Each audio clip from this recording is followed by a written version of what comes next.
The tale usually begins like this. A long time ago, on a tranquil day, the Demon King launched his attack on humanity.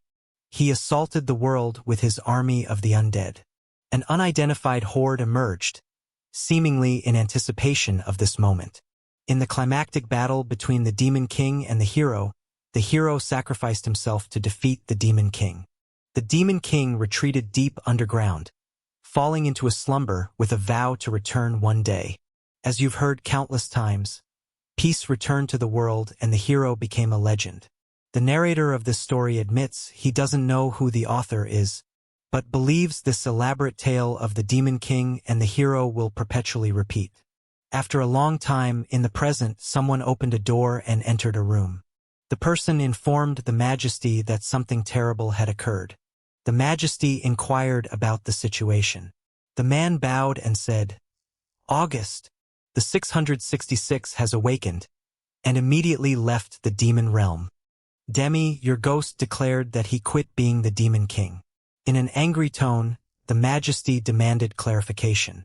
The man, now nervous, hesitated, but the Majesty commanded him to speak, showing a letter written by Demi which read, "I quit being the Demon King.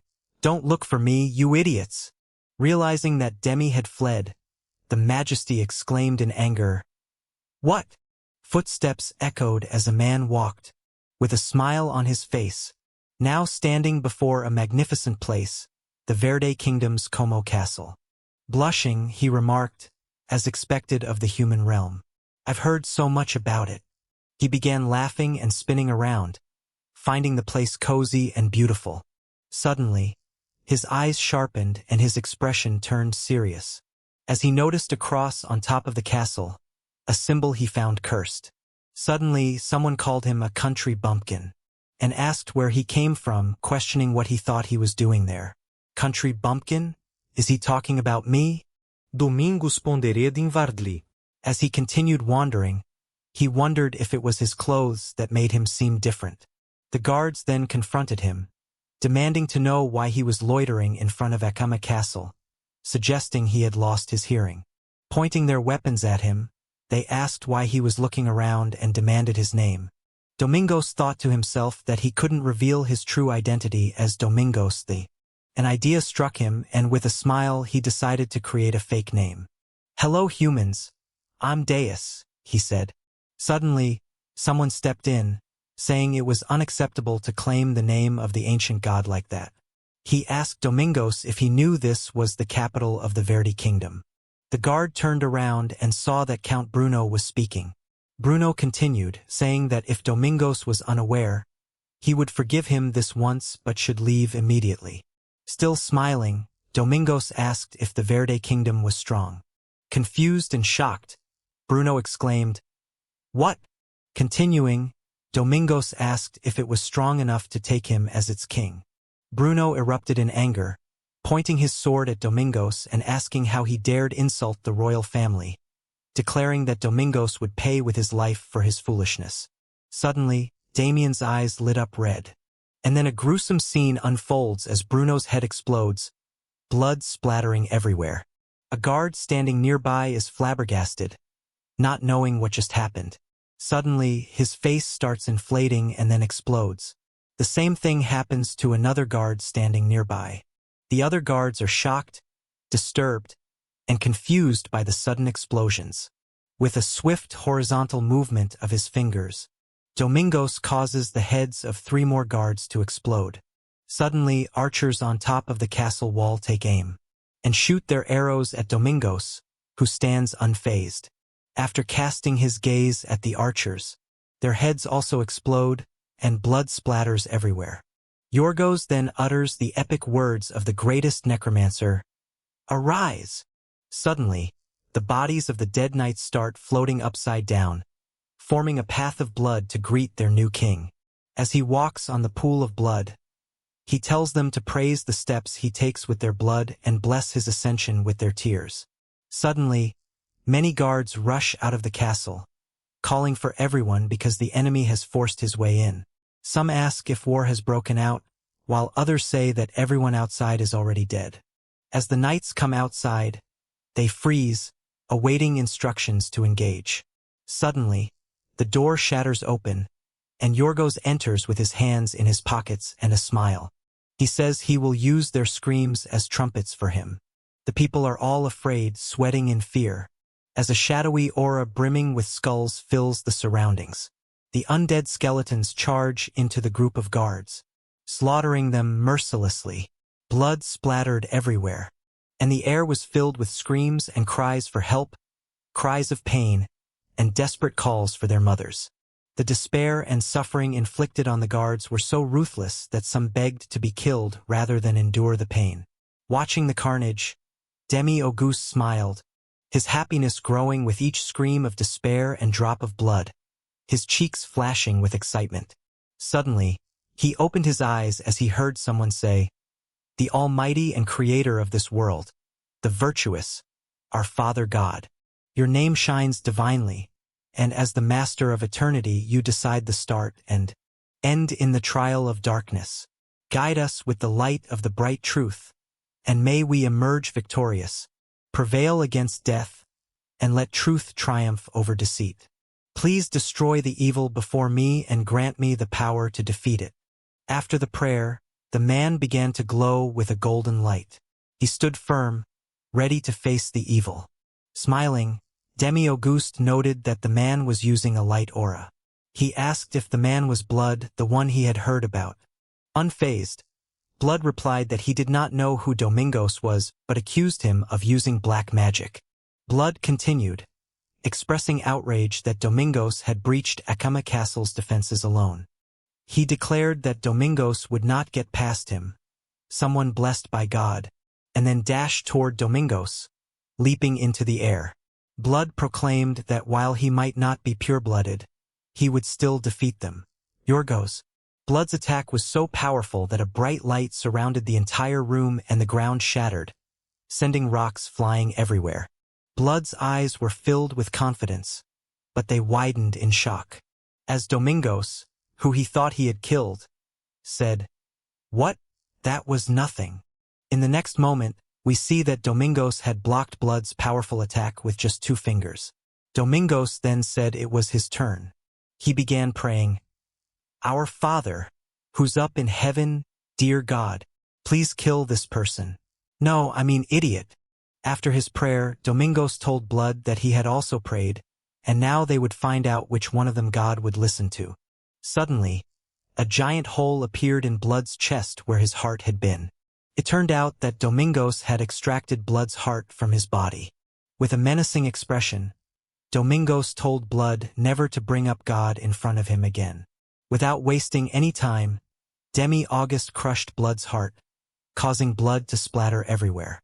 In the throne room, Demi-Auguste faced numerous other knights. He greeted them and asked if they had all been waiting for him. The knights, seeing that it was only one intruder, were confused but determined to prevent him from reaching the king. As the final defense line of the castle, they were ready to defend it with their lives. The king then asked the intruder to introduce himself. Walking nonchalantly, Demi-Auguste deduced that the old man must be the king of the castle. He proposed that they have a conversation. A guard then screamed at him, asking how he dared to address His Majesty inappropriately. Suddenly, Demi-Auguste snapped his fingers, and the heads of the guards in the front line exploded. He then asked if anyone else had any complaints. The knights, not wanting to share that fate, remained silent.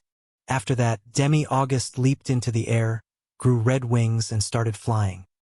He flew toward the king, bypassing all the guards blocking his path. Now standing before the monarch, Demi-Yorgos started giggling and proposed that they begin talking. The king, terrified, asked Demi-Auguste what he wanted. Money? Nobility? He promised to give him anything within his power.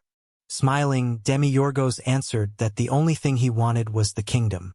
Suddenly, the king shouted, spitting everywhere and exclaiming, "That's impossible!" Demi-Yorgos, picking his ears, asked what the king thought he would request. He said that if the king couldn't give him the kingdom, he would just kill him. Demi then declared that the kingdom and the royal family would naturally become his.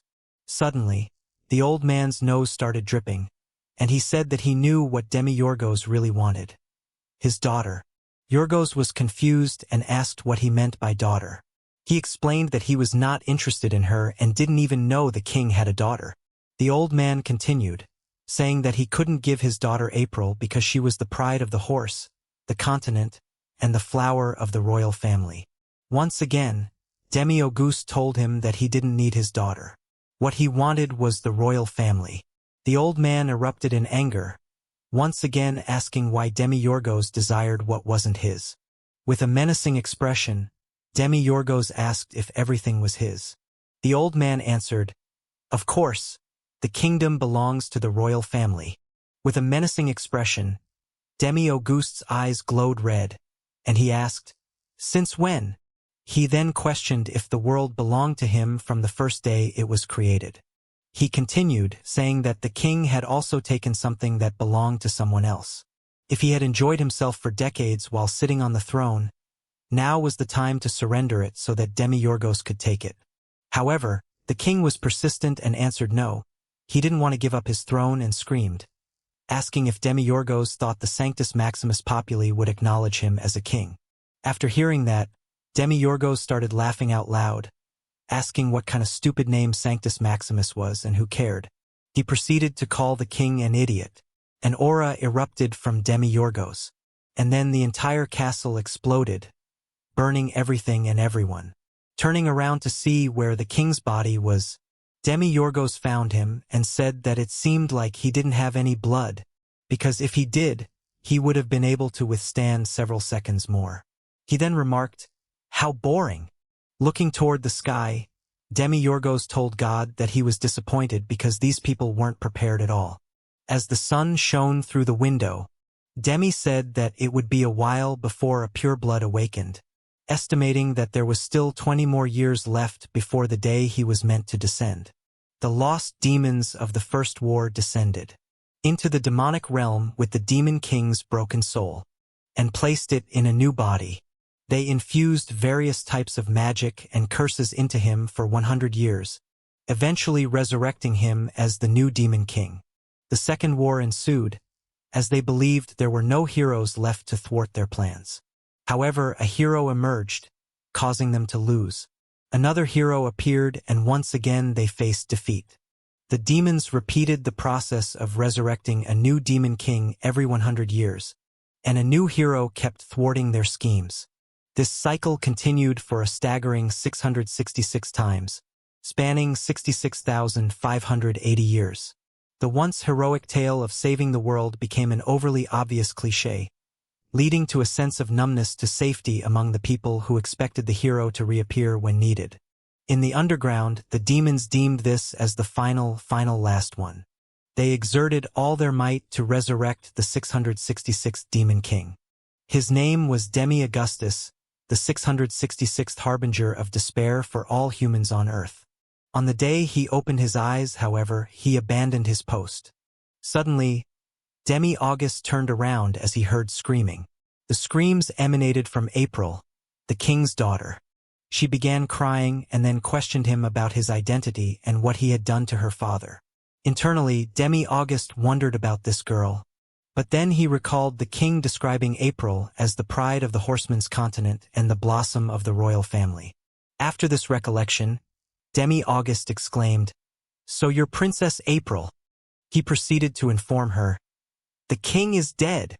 Tearfully, April inquired about what he had just said. Suddenly, Demi-Auguste snapped his fingers, erasing her mind. She dropped to her knees, stating that her humble body belonged to him. She referred to him as master and requested to be taken away. Leaping into the air, Demi-Auguste flew toward her, landing in front and gently lifting her chin. He declared her his first human, and she thanked him.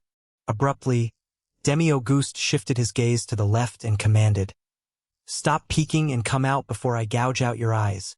The concealed person began laughing and acknowledged that Demi-Yorgos, as expected, had noticed him. The pocket dimension started opening, and a man draped in elegant attire emerged. He respectfully removed his hat, introducing himself as "Your loyal subject, Alex," and greeted Demi-Yorgos as his lord. Demi-Yorgos then asked him if he had followed him all this time. Alex responded, "Wherever you go, I am always with you." Demi-August retorted, "Bullcrap," asserting that Alex serves his father, not him. Alex countered, stating that Demi-August's body was passed down by their ancestors and now he alone is his lord. Demi-August dismissed him, telling him to get lost because he isn't returning to the demonic realm. Alex replied, "Okay, my lord, I will only follow your orders. Don't worry about me and continue with what you were doing." Suddenly, Demi-Yorgos asked what he meant by what he was doing, pointing towards the girl. Alex inquired if Demi-August wasn't trying to plant that woman with his mighty seed. He then said that he, Alex, who never left his side for 80 years of the demonic soul period, asked if Demi-August would listen to him about his sacrifices that could not be recounted without wine or tears. Alex then mentioned that during Demi-August's childhood, he breastfed him. "Yo bro, what the fuck is this?" Alex continued, asserting that he became the perfect teacher through affectionate education. Demi-August retorted, recalling Alex beating the life out of him. Unperturbed, Alex persisted, asserting that he was the sole demon who showed him affection until he reached the age of awakening. Recollecting his time with Demi-August, Alex remarked on how he used to toddle around, his small hands and feet guiding him. He marveled at Demi-August's development, expressing disbelief that he had grown up and now had his eyes set on women. Brimming with emotion, he confessed he wouldn't know how to manage such feelings. Demi-August interjected, stating his disinterest in playing the role of Demon King any longer, claiming he had been reborn as a regular human. Smiling, Alex responded, "Of course, my lord, do as you wish." Damien, wearing a serious expression, queried Alex, asking, "What's on your mind?" Alex, seemingly indifferent, retorted, "What do you mean?" With a hint of anger, Demi-August demanded to know Alex's intentions, questioning why he wasn't attempting to compel him to return home. Despite being ensnared and manipulated by Demi-August's magic, Alex burst into laughter, apologizing and pledging to disclose his motives. In response, Alex asked if there was a particular rationale behind Demi-August's choice to target this country. Demi-August responded that he didn't have a specific reason, simply deciding he preferred to reign as a king if he was going to live as a human. Suddenly, Alex began applauding, leaving August puzzled. Alex then remarked, "How befitting of the Demon King." Upon arriving on Earth, Demi-August swiftly seized control of the largest kingdom, dispatching the king, and even kidnapping the princess. How nefarious! What more could he do to embody the essence of a Demon King? Alex mused, referring to him as a mere mortal. Even a high-ranking demon like himself could never have conceived of such audacity. Truly, Demi-August was a formidable natural-born Demon King. He then declared that since a noble like Demi-August proclaimed he would forsake them and relinquish his title as Demon King, he would take his own son to the underworld and groom him to ascend as the Demon King. On that fateful day 2 decades hence, his son would become Demi-August the 666, descending upon this realm. Upon hearing this, Demi-August was dumbfounded. Then his face turned blank.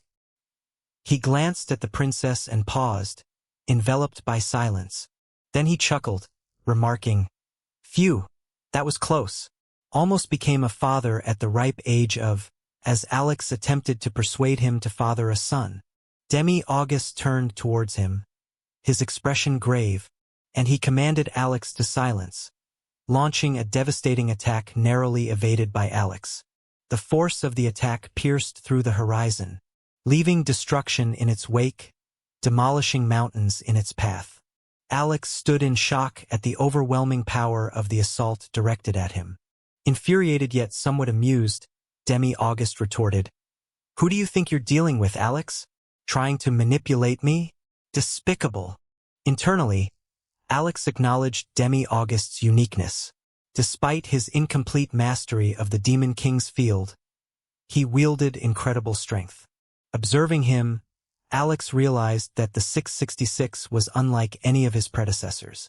Perhaps, just perhaps, victory might finally be within their grasp this time. Suddenly, in a surprising twist, Demi-Auguste proclaims himself as the champion of justice, the hero's companion. Alex is so taken aback by this declaration that he practically melts with a smile and a look of joy. Demi-Auguste elaborates, stating his intention to align with the hero, seeking recognition but deliberately staying in the shadows to avoid attracting attention. It's an enigmatic role, one that seems incompatible with the Demon King, the hero's ally, with the clueless hero leading the charge. Demi-Auguste plans to relish the journey, trailing behind the hero, chuckling as he admits his strategy is to let the hero do the heavy lifting while he basks in the glory. As Demi-Auguste continues to laugh, Alex, on the other hand, is in tears, realizing that without the fourth Demon King, there can be no hero. How could he possibly be his ally? He implores him to come to his senses. Demi-Auguste then takes flight and instructs Alex to follow him in search of the hero. Alex inquires about the princess, and Demi-Auguste responds by telling him to handle her on his own. Their conversation is observed through a magical orb by an unknown figure. The observer remarks that the 666 is nothing but defective merchandise, born from lowly origins and lacking intelligence. The observer expresses satisfaction, as all she requires are his powers anyway. She smiles and thanks him for arriving at the opportune moment. Then, she apologizes, stating that she will borrow his powers temporarily, confident that he will understand. After all, everything exists solely for the grand scheme. The narrative leaves the identity of the observer ambiguous and does not delve into what she means by the grand scheme. On their journey, Demi-Auguste begins singing about locating the hero while mocking his intelligence. He then yawns, prompting Alex to question why they are traveling by carriage when they could easily fly. Demi-Auguste calls Alex a fool, questioning if he intends to announce his demonic nature everywhere they go.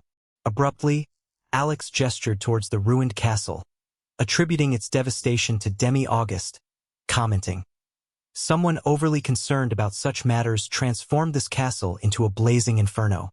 Dismissing it, Alex inquired whether Demi-Auguste was truly going to accompany a hero. Demi-Auguste confirmed, stating that being a companion was acceptable even without noble lineage, expressing a desire for a modest existence among the top 2% of affluent individuals, with a role in managing monster slaying at the forefront. Alex expressed skepticism about reaching the top 2%, even as a hero's companion.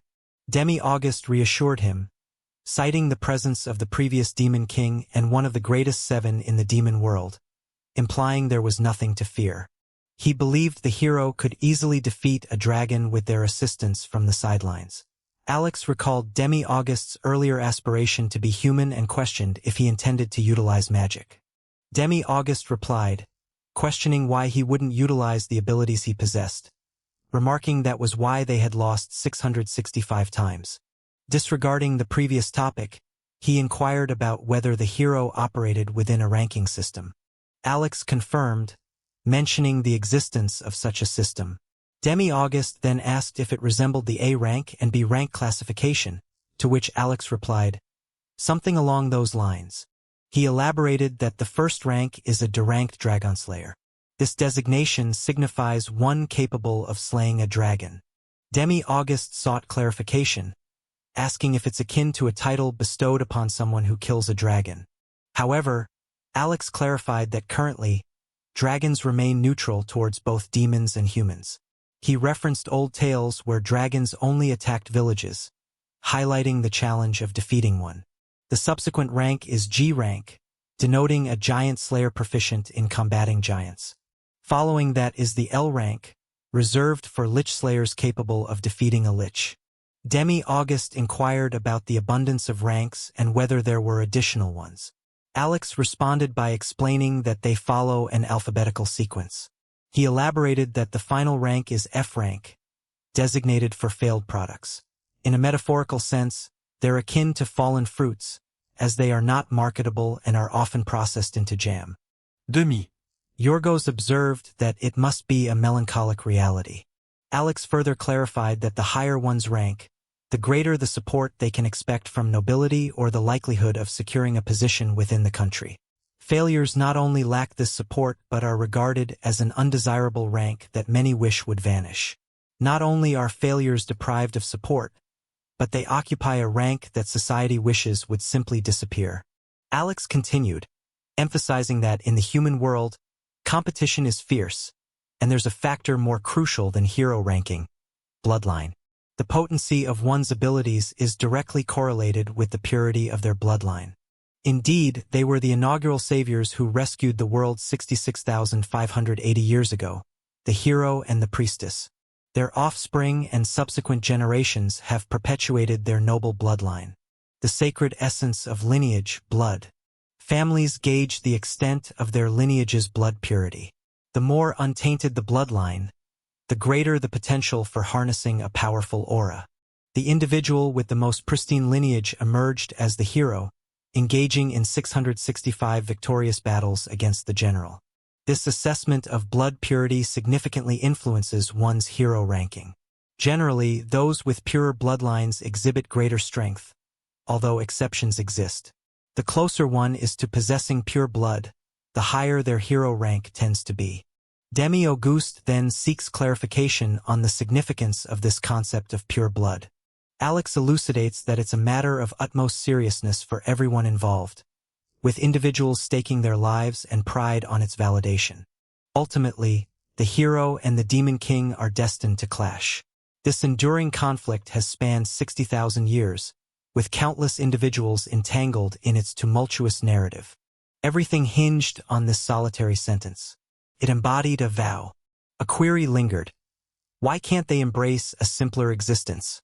Embrace a leisurely pace, akin to this carriage ride, serene and unhurried. Abruptly, his focus is seized by something. With a sudden motion, he rises, gesturing towards a butterfly, inquiring of Alex about the fluttering creature's identity. Imprisoned within an egg for 80 years by the war, Demi-Auguste remained oblivious to the world's changes.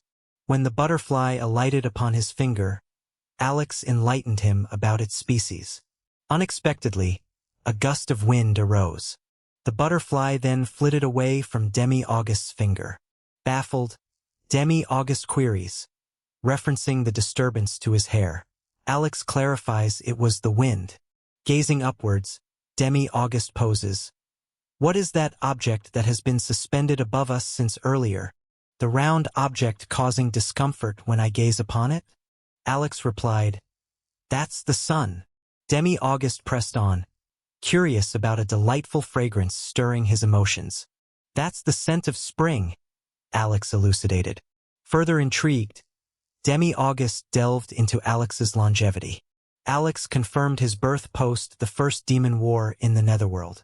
Demi-Auguste conjectured, You must have ascended here once every century, expressing admiration for the surface world. He reflected on how the former demon kings likely never encountered such sentiments.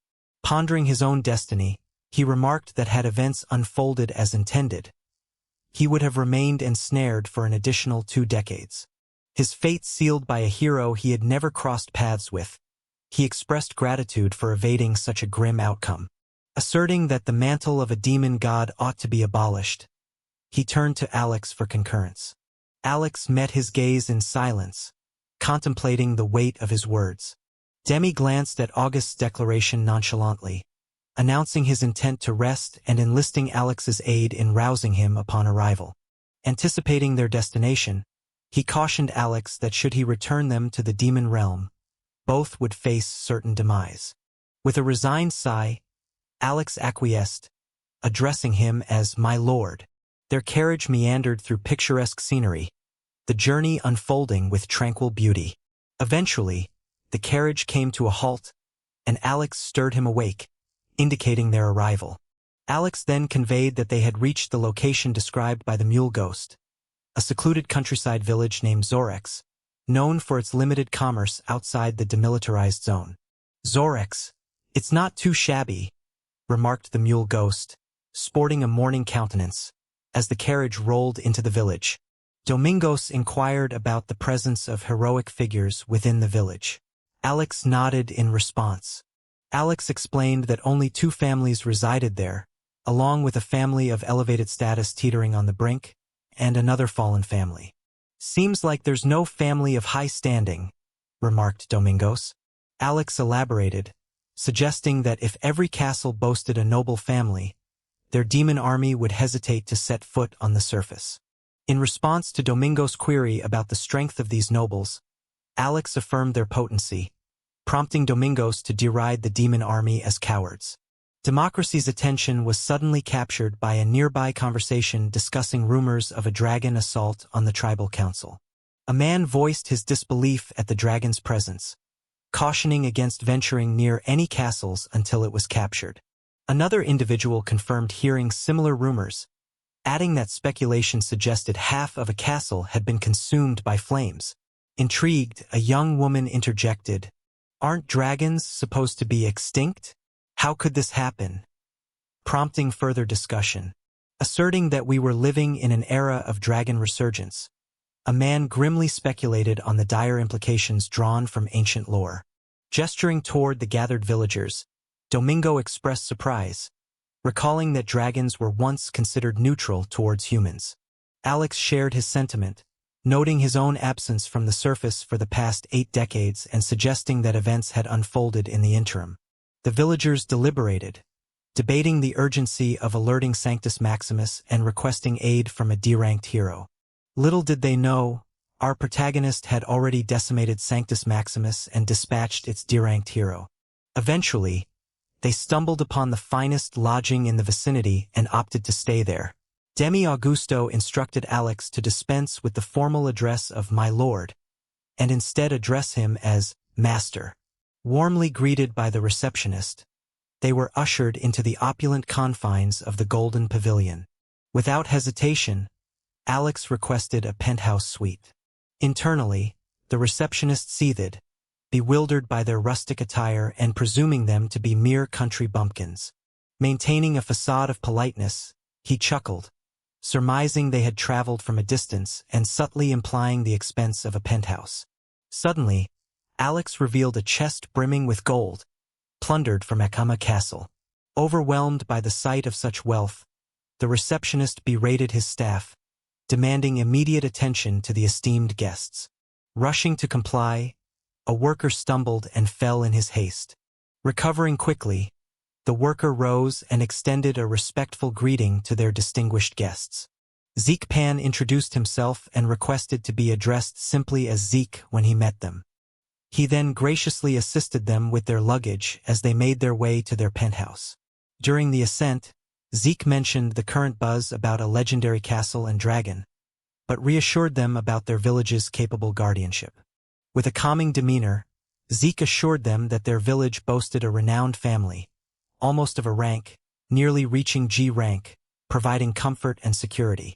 Upon reaching their door, Zeke warmly opened it, unveiling the grandeur of their penthouse, the crowning jewel of the Golden Pavilion. Expressing his humble beginnings in overseeing individuals of such esteemed stature, Zeke voiced his apprehensions about meeting their expectations. Nevertheless, he vowed to exert his utmost efforts to cater to their every need, encouraging them to reach out to him whenever necessary. Subsequently, Domingos contacted Zeke to inquire about a matter related to blood. As Zeke prepared to respond, August astutely noted a subtle distinction. August mused on the likelihood of Zeke being associated with the fallen family among the 2 heroic lineages in Zurich. Delving further, August speculated about the possibility of Zeke's family lineage carrying diluted blood for several generations. Curiosity piqued, August inquired about Zeke's blood purity level, seeking clarification. With a tinge of embarrassment coloring his cheeks, Zeke reluctantly confessed to possessing only an F-rank purity, deeming himself a disappointment. Abruptly, flames consumed the entirety of the room, catching everyone off guard. While Zeke stood in shock, Domingos and Alex remained remarkably composed amidst the chaos. The source of the inferno revealed itself as the newly arrived dragon in the village. With merciless fury, the dragon wreaked havoc, leaving destruction in its wake. Overwhelmed by panic, Zeke watched as civilians fled for their lives in the streets below. Acting swiftly, Zeke urgently urged Domingos and Alex to flee to safety before it was too late. Much to Zeke's astonishment, Domingos and Alex were embroiled in a heated argument, seemingly unaffected by the imminent danger. Amidst the turmoil, Domingos assured Zeke of his unwavering support, expressing his intent to champion Zeke's journey to heroism.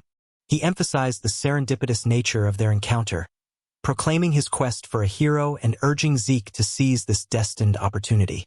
Demigods echoed Domingos' sentiments, urging Zeke to embrace their offer. Promising boundless wealth and renown beyond Zeke's wildest dreams, Domingos vowed to strip away the burdensome label of failure and elevate Zeke to greatness. He challenged Zeke to contemplate whether he wished to remain shackled by the stigma of his current status, never having wielded a sword as an F rank. Presenting this as a rare chance of a lifetime, August emphasized the magnitude of the opportunity before Zeke.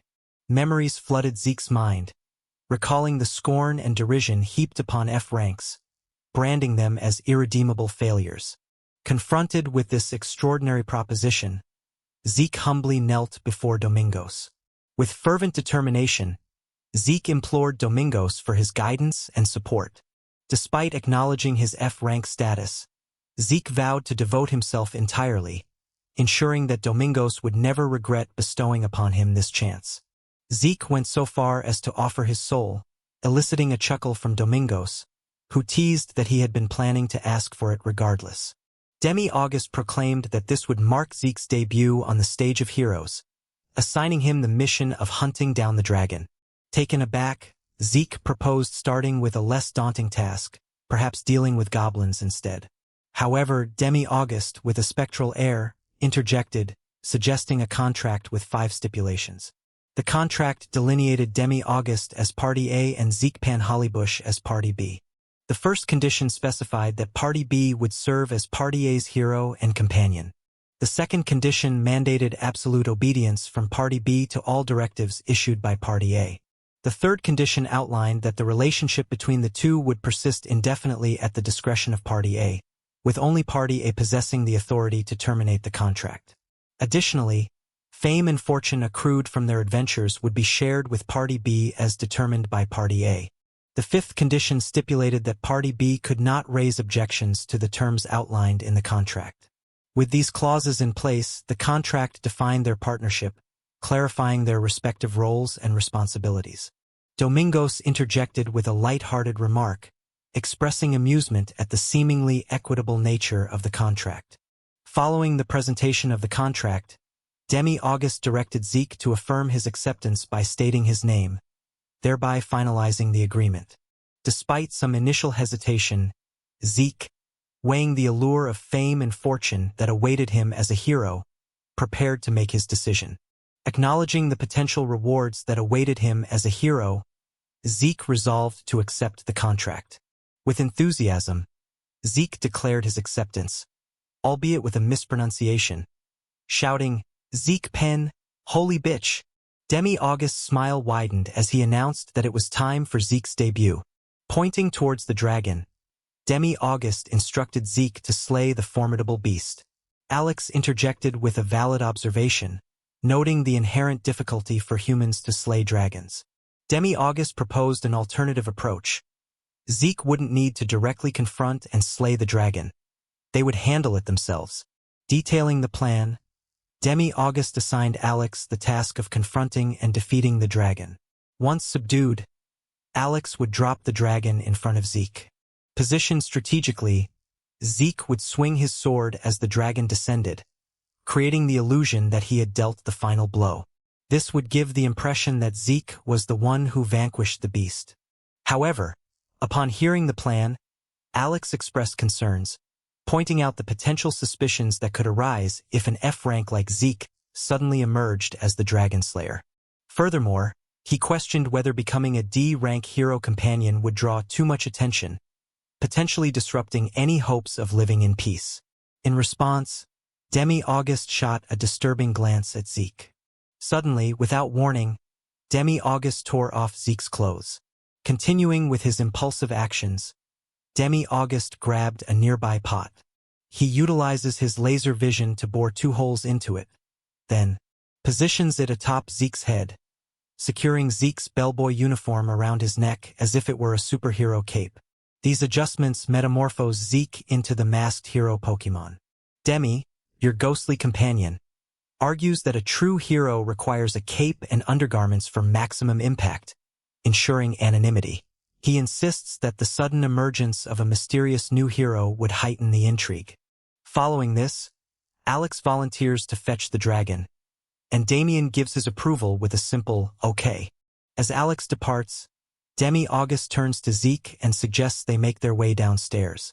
Feeling self-conscious about his unorthodox attire for a dragon encounter, Zeke questions if they're truly going out like this.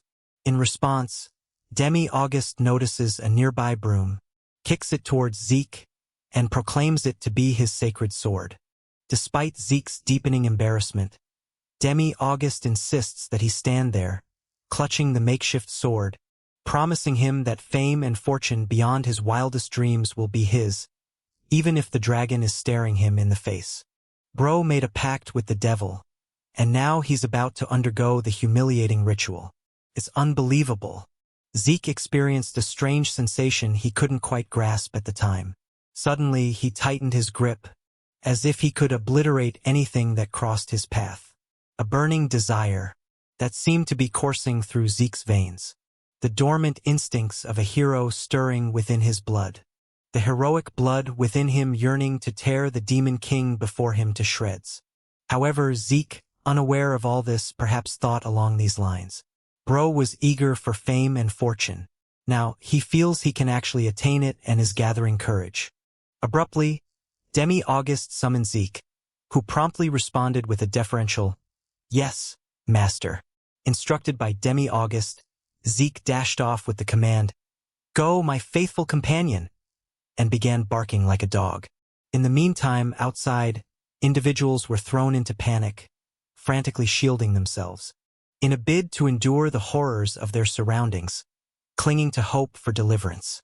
Hovering above, the dragon unleashed a deluge of flames upon the village. Suddenly, a portal materialized in the sky, and from its depths emerged Alex. He stood, gazing upon the monstrous creature. Without warning, Alex placed his hand on Zeke's shoulder, shedding his coat to reveal 13 concealed appendages. Preparing himself, with determination, he leaped towards the dragon, landing deftly upon its neck. Raising his hands, he thrust them into the dragon's flesh, targeting its heart.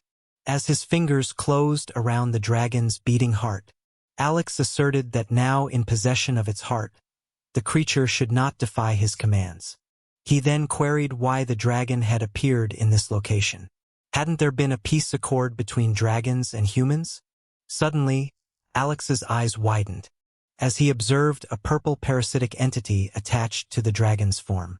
Clearly under the influence of this parasite, the dragon began uttering words in an unknown tongue. Alex's expression turned grave as he questioned how a dragon such as this knew such a profane language. The dragon accelerated its flight, speeding through the air. Meanwhile, Zeke remained on lower ground, standing poised and vigilant. Suddenly, residents who had sought refuge in their homes caught sight of him and questioned his presence outside amidst the danger. They speculated whether he intended to face the dragon alone and pondered if he truly embodied the qualities of a hero. Their scrutiny then turned to his attire, which seemed more fitting for a miscreant than a savior. Hearing their remarks, Zeke visibly squirmed with embarrassment, feeling a blend of fear and humiliation wash over him. Meanwhile, Domingo sat nearby, offering words of encouragement. "Hey, masked hero, keep it up. Save our home."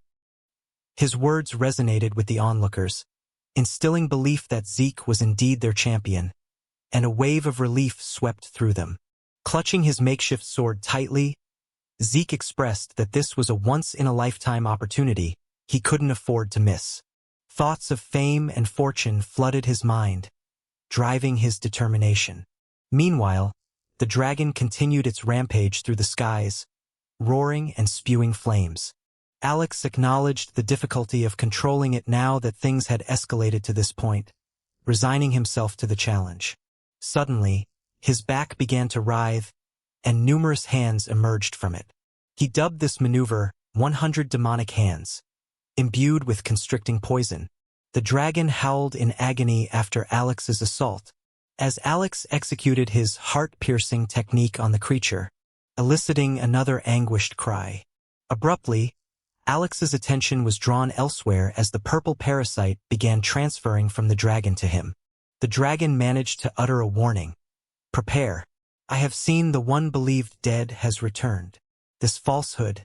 The purple entity lunged towards Alex's face, attempting to seize control of him as it had with the dragon. Alex now understands that this creature was behind the sudden dragon assaults on humans. Meanwhile, Domingo sits, anxiously awaiting and pondering Alex's actions. Demi-August urges him to descend quickly as the spectators eagerly anticipate the show. Sporting a foolish expression and indulging in nose-picking, Demi-August questions why it's taking so long to dispatch just one dragon. Suddenly, the dragon emits growls, and the purple glow fades from its eyes. As Alex deploys his 100 hands technique, shattering all of its bones. Rendered flightless, the dragon plummets rapidly. Demi-August then summons Zeke, instructing him to prepare. As the dragon draws nearer, he stresses the importance of timing and precision in his swing. As the dragon approaches, Zeke expresses his apprehension about facing death. In response, Demi-August chuckles, assuring Zeke that he has pledged to protect him, staking his own reputation on it. Hearing this, something within Zeke's blood begins to stir. Clutching his broom tightly, he convinces himself that he can confront the impending challenge. Meanwhile, Alex continues to struggle as the parasite tightens its grip, assimilating him. Moments later, his left side succumbs to the parasite, morphing his hands and sprouting eyeballs. A battle ensues between his normal and possessed extremities, leaving Alex in a precarious position. In a sudden realization, Alex utilizes his skill, 100 demonic hands, 1,000 gloves whip, successfully severing numerous parts of the parasite from his body.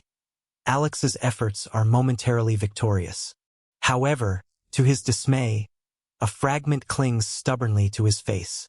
Determined, he grasps it firmly and pulls with all his might, striving to break free.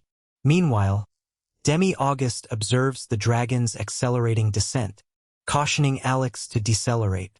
Fearing for their hero's safety, Alex struggles to extricate himself as the dragon hurtles towards them, inciting panic among the spectators, who cry out for everyone to flee. Some hastily prepare to seek refuge in the basement. Zeke stands firm, steeling himself for the imminent peril. Rising from his seat, Demi-August calls out Alex's name, questioning his actions and urging him to exercise caution. In contrast, Zeke remains unwavering, affirming his resolve not to retreat. He pledges to vanquish the dragon with a single decisive blow. In a fleeting recollection, Zeke's father advises him to be vigilant and discloses a technique known as moonlight glow. This ancestral secret has been passed down through generations, with his father explaining its significance in preparing for the potential invasion by the Demon King's forces. Young Zeke expresses concern about the skepticism of the neighbors regarding his ability to confront the Demon King, considering the country's limitations. His father reassures him, emphasizing their family's sacred lineage and expressing confidence that Zeke will undoubtedly emerge as a heroic figure in the battle against the Demon King. "So, learn it well," his father advises with a smile. With a nod and a smile, Zeke responds, "Okay, Dad." Returning to the present, Zeke raises his broom, leans back, and prepares to unleash his moonlight glow attack. Meanwhile, Alex successfully removes the parasite from his face, and Demi-August executes a skill known as Doom's Guillotine, causing the dragon's flesh to erupt in a violent explosion. Zeke follows up with his Demon King splitter technique, delivering a powerful downward slash, which results in the dragon's body bursting apart, showering the area in blood. Shocked, Zeke screams with his eyes shut tight. When he opens them, he is met with the sight of the dragon's blood staining the surroundings. His focus then shifts to the jubilant crowd, expressing their gratitude for his role in slaying the dragon, hailing him as a hero sent by God, his cheeks flushing with embarrassment at their praise. Suddenly, Zeke notices Domingo's plight and clears his throat to garner his attention. Domingo remarks, "Shouldn't you hurry and change? Find a place to hide?" Sam asks Hero, his face tinged with embarrassment. Zeke responds affirmatively. He then hurries off in search of suitable attire. Meanwhile, Alex stands in silence atop the church, purple marks remaining where the parasite once clung to him. He gazes at the dragon and hears it speak. The one believed to be dead has returned. The following day, Demetrius awakens from a restful nap, stretching his limbs.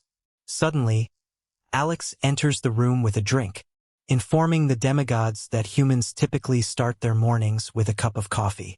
Just then, Zeke bursts into the room, announcing trouble. Blushing and grinning, he revealed that the entire village was actively scouring for the masked hero, hailing him as their rescuer. Curious demigods commented on Zeke's attire, observing its grime. With a smile, Zeke elaborated that owing to the village's ruins from the prior day's event, he had pitched in to tidy up. Given the fair compensation for manual labor, Domingos responded affirmatively, stating, "All is proceeding as intended."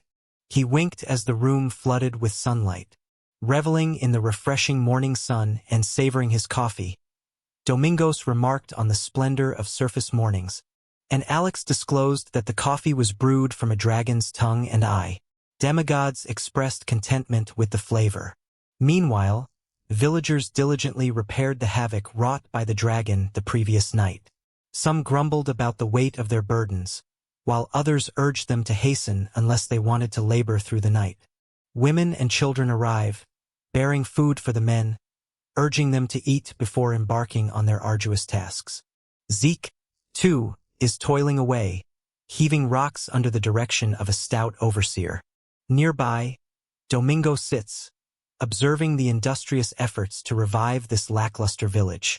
He acknowledges Zeke's diligent labor, a sentiment echoed by Alex, who recalls their conversation from the previous day, recounting Zeke's upbringing marked by poverty and the costly endeavor of nurturing a hero. Alex elaborates on Zeke's myriad jobs since youth, from laundry and cleaning to lumbering and grave digging, noting that enumerating what he hasn't done would be a shorter list. Domingo then announces his decision. He explains that since they have found a hero and traveling around is annoying, they will just start in this village. It's small and insignificant, but he somehow likes it. He says that it's the start of Deus the human. He then gets up and, with a joyful expression, says, "Shall we get going? We'll leave Zeke to work." Alex asks him where to. Still smiling, Ghost answers, "Of course it's to go sell off the dragon leather. Isn't dragon leather expensive since it's used on equipment? Our goal is to be part of the top 2% of wealthy people, isn't it?" To his shock, Alex tells him that the Heroes Bureau took all of it last night. Bursting in anger, Alex explains that the corpses of dragons are so strong, normal people are unable to take them. Domingos was so mad that his tongue became a JoJo character. He exclaims, "Fuck, then we killed it for no reason." With a menacing tone, he declares they will go, and Alex nervously asks where. Domingos responds that they will tear down the Heroes Bureau, leaving Alex in shock. He advises him to calm down, explaining that the Heroes Bureau is the main base of the heroes. Despite Domingo's strength, fighting the heroes alone is deemed crazy by Alex. He emphasizes the risk. If the heroes discover the Demon King's absence from the demon realm, it could be disastrous. Alex reminds Domingos of his earlier statement about becoming a companion of the heroes. Domingos nonchalantly replies, "So?" Alex points out that in the human realm, one must register at the Heroes Bureau to become a hero. If the Heroes Bureau were to disappear, who would acknowledge Zeke as a hero? Domingos pauses to contemplate this, leading Alex to wonder if he has halted the destruction of the demon race. Domingos, having an idea, suggests recouping their losses from the neighboring country. In shock, Alex questions this decision, saying, "I thought you were Deus the human now, not Domingos the demon king." Domingos insists they will proceed the next day. Alex proposes returning to the demon realm, but Domingos remains firm. The following day, they sit in a carriage, navigating through the beautiful horizon. Alex attempts to communicate with Domingos but receives no response. Growing angry, he shouts Domingos' name until finally getting an answer. Alex suggests returning to the underworld, noting that they have enjoyed the surface long enough. He says that the entire demon realm is eagerly awaiting his return. He explains that the fated day is 20 years from now, and they do not have time to waste like this. He urges him to hurry and fully master the Demon King's art to take over the world. Unfazed, Domingos replies, "That's your problem," stating he has no reason to comply just because they want him to. A Demon King will appear, and he will attack the human realm, he asserts. This seemingly obvious action is accepted as naturally as breathing by the 665 Demon Kings, before Domingos suggests the entire demon realm and humans are destined to be attacked. Domingos counters, questioning the need for God if everything unfolds as desired. He suggests it's a valuable experience and advises Alex to ponder the absence of a demon king. Suddenly, Alex interjects, exclaiming, "It doesn't matter who the girl is. At least you should have a child to succeed the 666th demon king." In response, Domingos retorts, "What? Any girl? How dare you use such words in this time and age? No one would doubt that you're a demon. Shoo! Go away, you demon!" Undeterred, Alex brushes him off, insisting he won't leave until Domingos provides an heir for the underworld. Domingos suggests that since Alex is behaving this way, he should permanently reside here as his acting servant. Alex proposes the idea of searching for him a wife, a woman who would best suit him. Domingos replies that if he brings up marriage again, he will personally go and destroy the demon realm. After that conversation, they remain silent, navigating through this exquisite place adorned with magnificent flowers. Suddenly, Domingos breaks the silence, saying, "But does that even work?" Alex looks at him and asks, "What are you talking about?" Nervously, Domingos says, "Does that princess from before even work?" Confused, Alex asks, "The princess?" Blushing and nervous, Domingos hesitantly continues, "You know, SFX. Alex responds with confusion, "SX. Suddenly, Domingos gets up with embarrassment and clarifies that he was talking about pregnancy, asking if humans can be impregnated by demons. Unaware of Domingos' intended message, Alex affirms that the method by which demons and humans mate is exactly the same. He explains that typically human males produce sperm with their testicles before ejaculation. Once a sperm cell enters the womb, it penetrates the female's egg, resulting in a child after 37 to 42 weeks. These words enter one of Domingos' ears and leave the other, prompting him to suggest skipping the sex education. Alex then confirms that if Domingos really wanted to, he could make his demonic sperm flow into another party's body automatically. Any direct intercourse would lead to pregnancy with a success rate of 999%, while just a deep kiss had a 50% chance. His spit also has a 25% chance of impregnating a girl. Domingos is shocked that his spit alone can lead to pregnancy. Alex informs him that even holding hands with a woman can result in pregnancy, leaving Domingos surprised and questioning the nature of his body, feeling like it's designed solely for reproduction.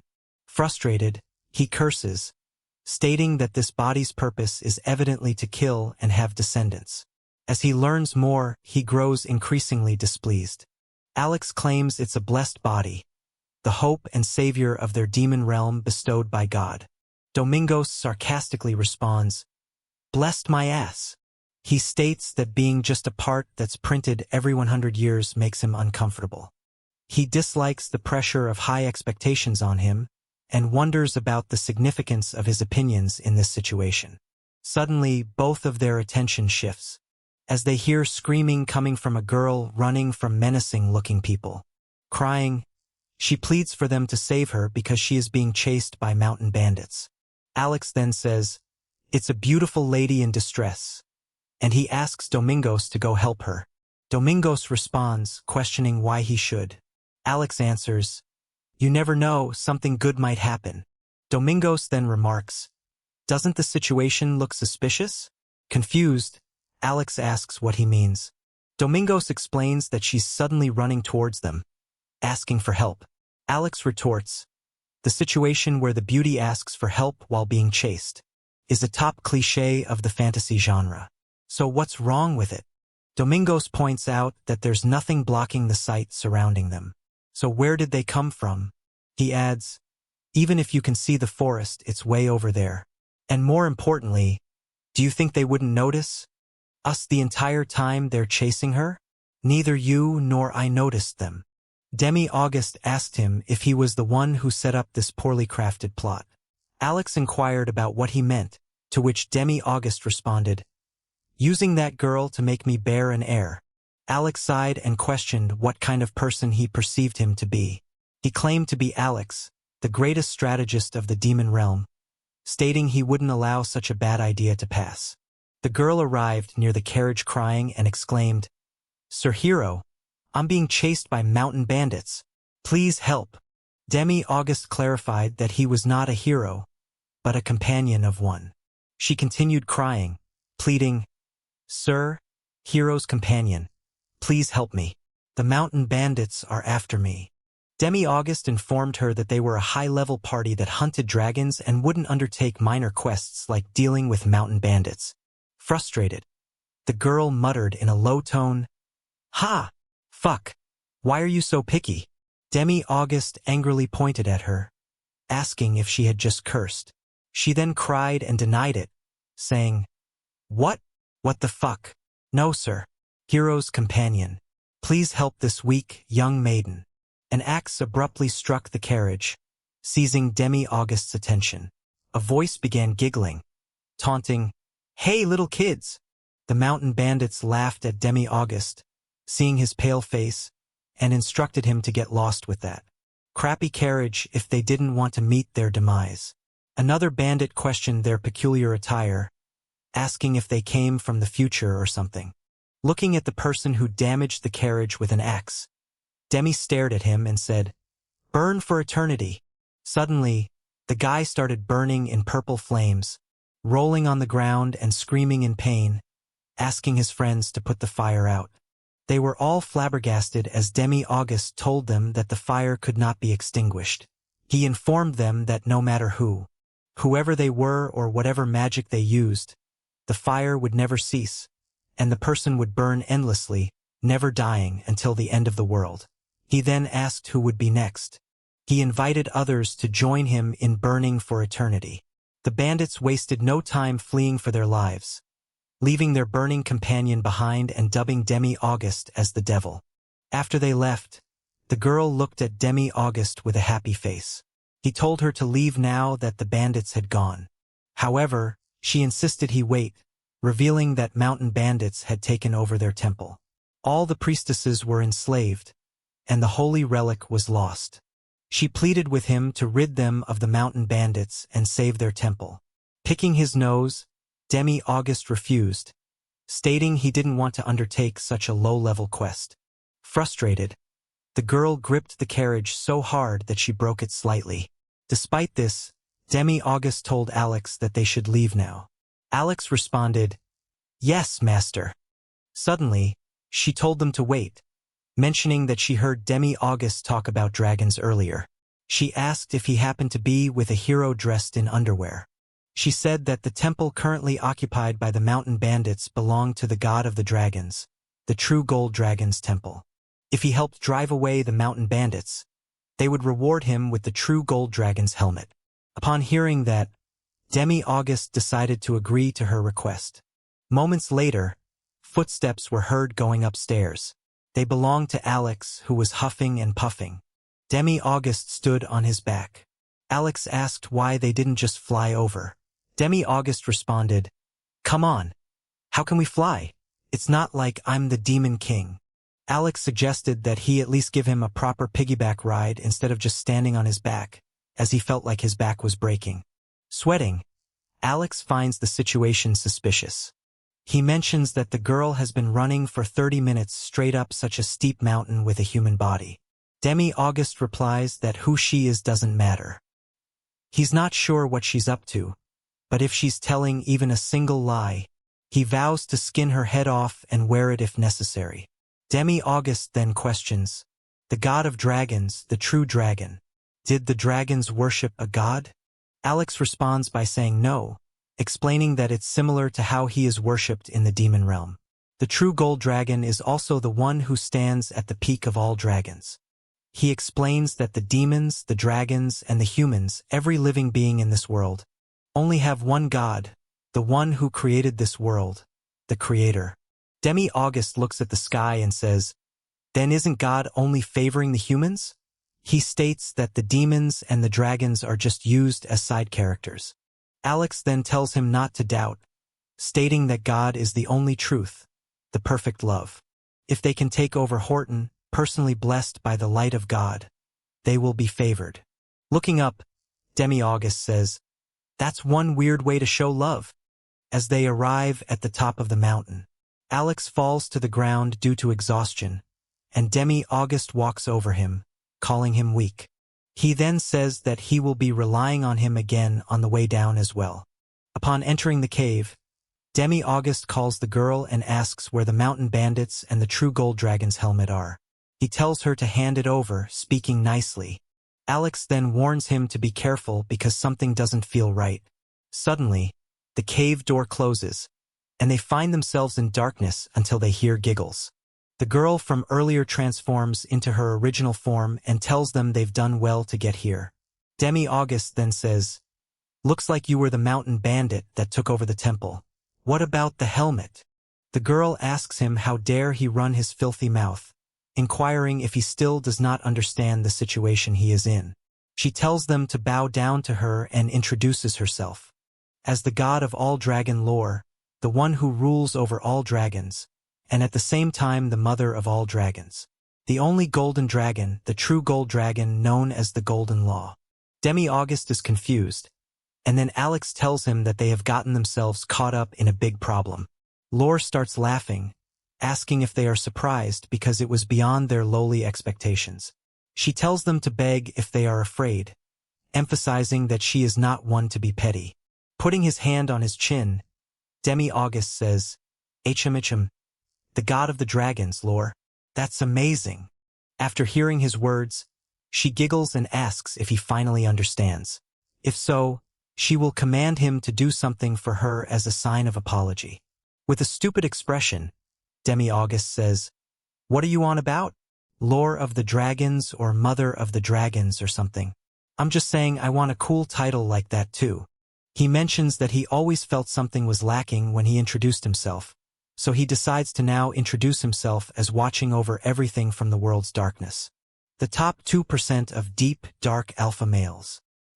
He then asks Alex what he thinks about that, to which Alex claps his hands and says, oh, as expected of my lord. Lore, angered by their ignorance, her face red with fury, tells them to stop talking nonsense.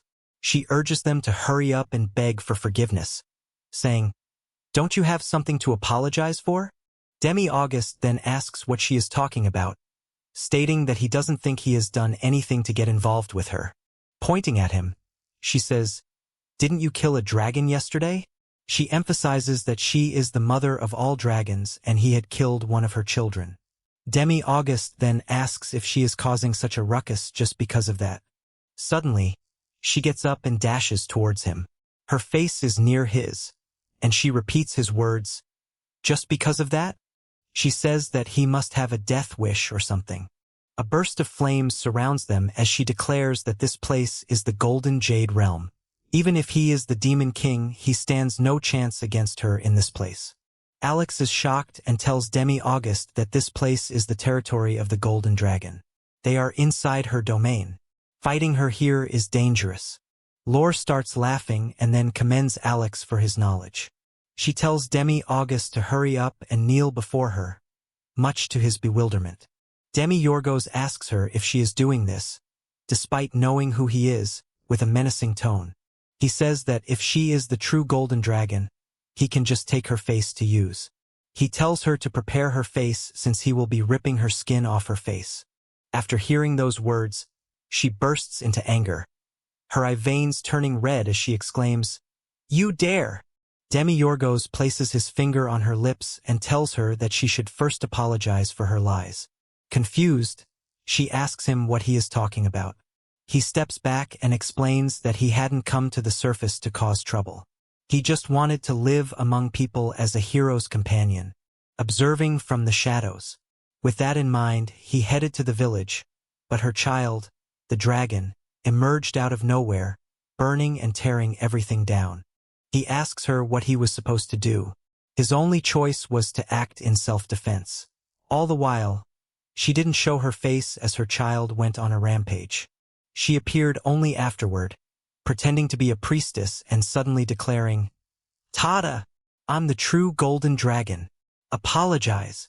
He continues, asking her if she thought he would simply accept it by saying, "Oh Master, true golden dragon, please forgive us just this once," or something similar. He pressed her, asking if she thought it was acceptable to do whatever she wanted just because she was a higher being. He then asked if all dragons were like her. Alex joined in, agreeing with Demi-Yorgos. He said it was a huge miscommunication to think she could do as she pleased just because she had the power. He continued, stating that anyone would fight for their safety, no matter who it was, and that the dragons were the ones who broke the peace treaty in the first place. Therefore, they should be the ones apologizing. Demi-Yorgos agreed, urging her to apologize quickly. Noticing her hesitation, he made a disgusted face and said that whenever you see a problem child, you can always tell the parents of the source.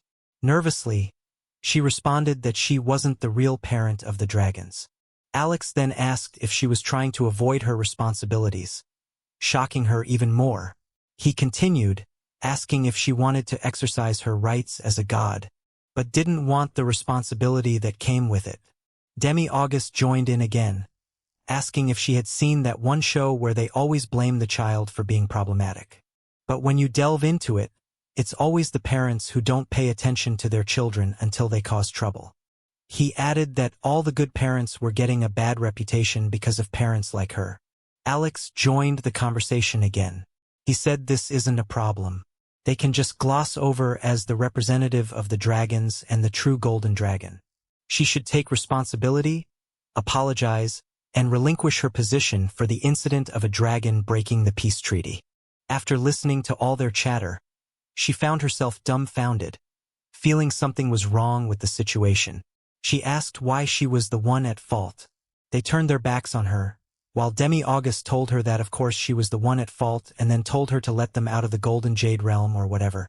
However, she suddenly told them to wait, asking them to at least listen to her request since they were already there. Demi-August looked back at her and told her to apologize first.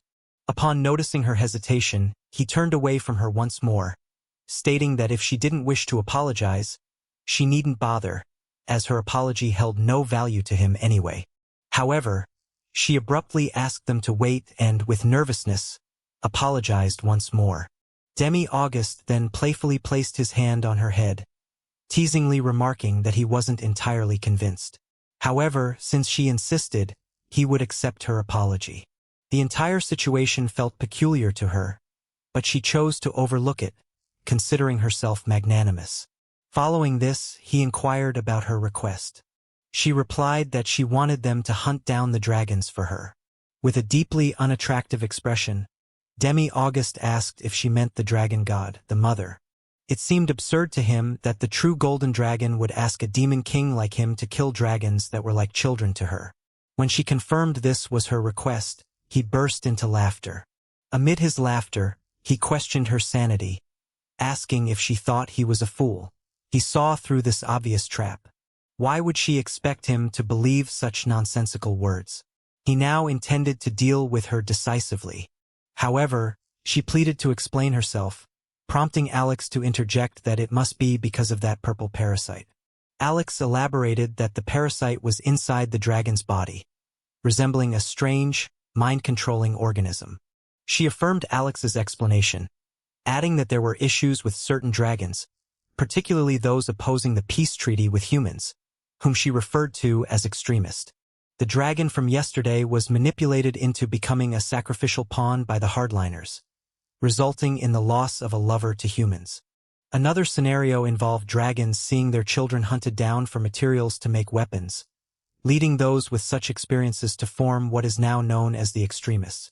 Despite being required to remain neutral, these individuals, consumed by anger, resorted to a potent, previously unknown magic. This magic tainted those who were previously living peacefully, compelling them to attack the villagers. The extremists aimed to instigate another war between dragons and humans. She begged them to eliminate the dragons before a war erupted, to protect her innocent children from being used as pawns in conflict, facing a cruel fate.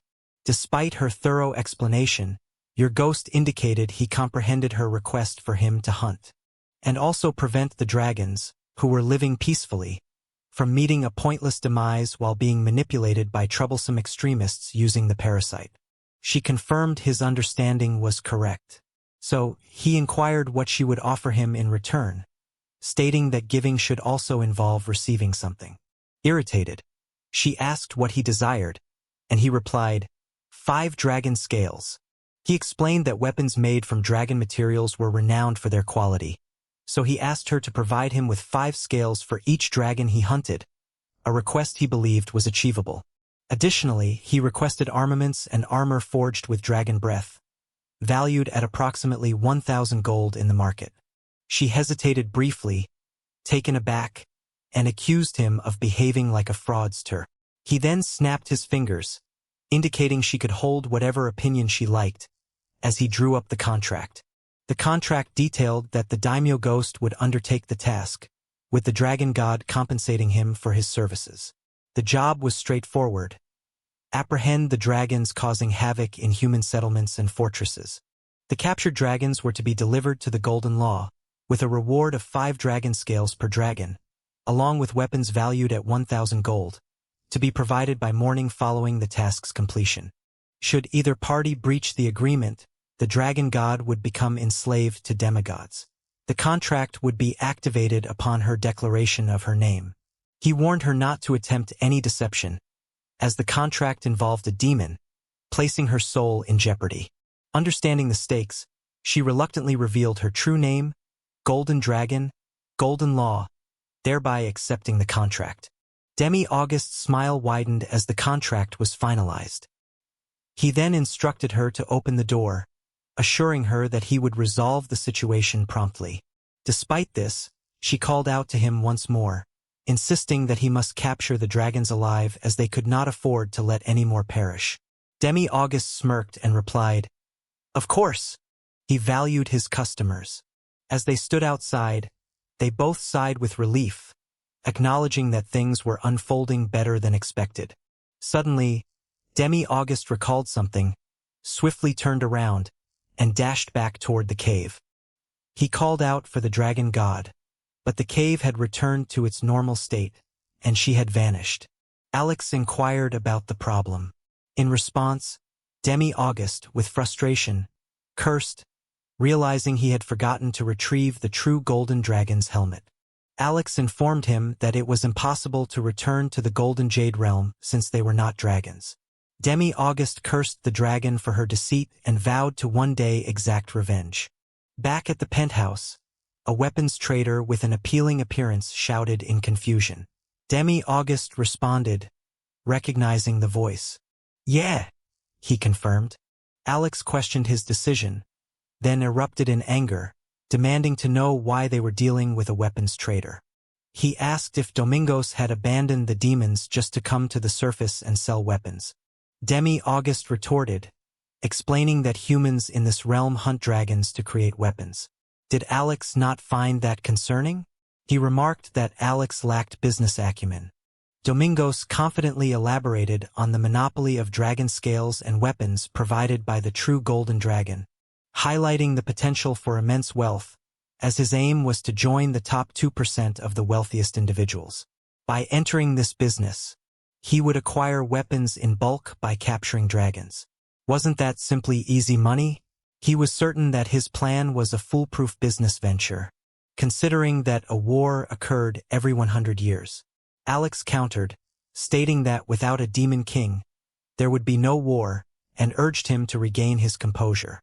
Demi-Auguste glanced back, questioning Alex about his identity.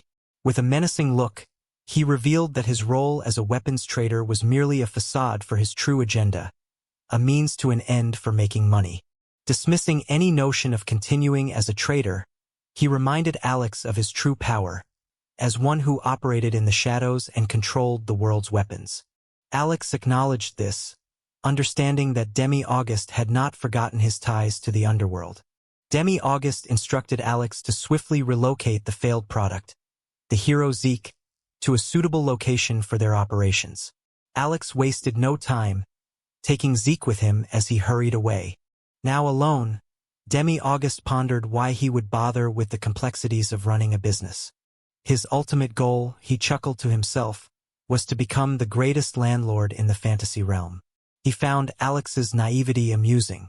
Relaxing on the bed, he gazed at the sky, reminiscing about his past adventures. He recalled destroying the first city he visited and meeting Zeke at the same time Alex battled the dragon. He also remembered the day the dragon god tasked him with capturing the dragon alive. Smirking, he thought how he had resolved his financial concerns and found a naive hero. Feeling almost prepared, he planned to idle about and amass wealth. But a nagging emptiness lingered. Contemplating a radical solution, he wondered if slaughtering all the humans in the village would alleviate his unease. Suddenly, a voice urged him to commit atrocities, to turn the surface into hell and break free from the cycle of rebirth in the sunless underworld every century. Entertaining the idea, he considered the implications of such actions. Dismissing the voice, he closed his eyes, seeking rest. The sun dipped below the horizon as Alex led him to the spot, which they were transforming into their weapon shop. It had been a bargain. The previous owners perished in a dragon attack. Stretching, Demi-Auguste remarked that Alex had been so efficient that he hadn't even had time to rest. Alex explained his excitement upon hearing the true plan, unable to contain his enthusiasm. Demi-Auguste chuckled nervously, acknowledging the ambitious endeavor. Alex envisioned the shop becoming a success with Zeke's expertise in renovations. Demi-Auguste inquired if Zeke also had experience in building repairs. Alex recalled Zeke mentioning his background in carpentry, impressed by his skills at such a young age. They then shifted to a discussion about blood purity and its hereditary nature. They debated whether children born to pureblood parents were guaranteed a certain status. Alex shared examples of individuals born to lower-status parents who had risen to prominence, suggesting that success was not entirely predetermined by bloodline. Demi-Auguste concluded that it must be a matter of chance. Alex replied affirmatively, suggesting that even Zeke, considered a failure by some, could still have potential. Demi argued against categorizing Zeke solely based on his family's status, pointing out the complexity of the situation.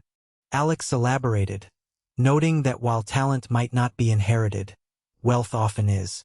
Families with a history of producing talented individuals could amass significant wealth over generations.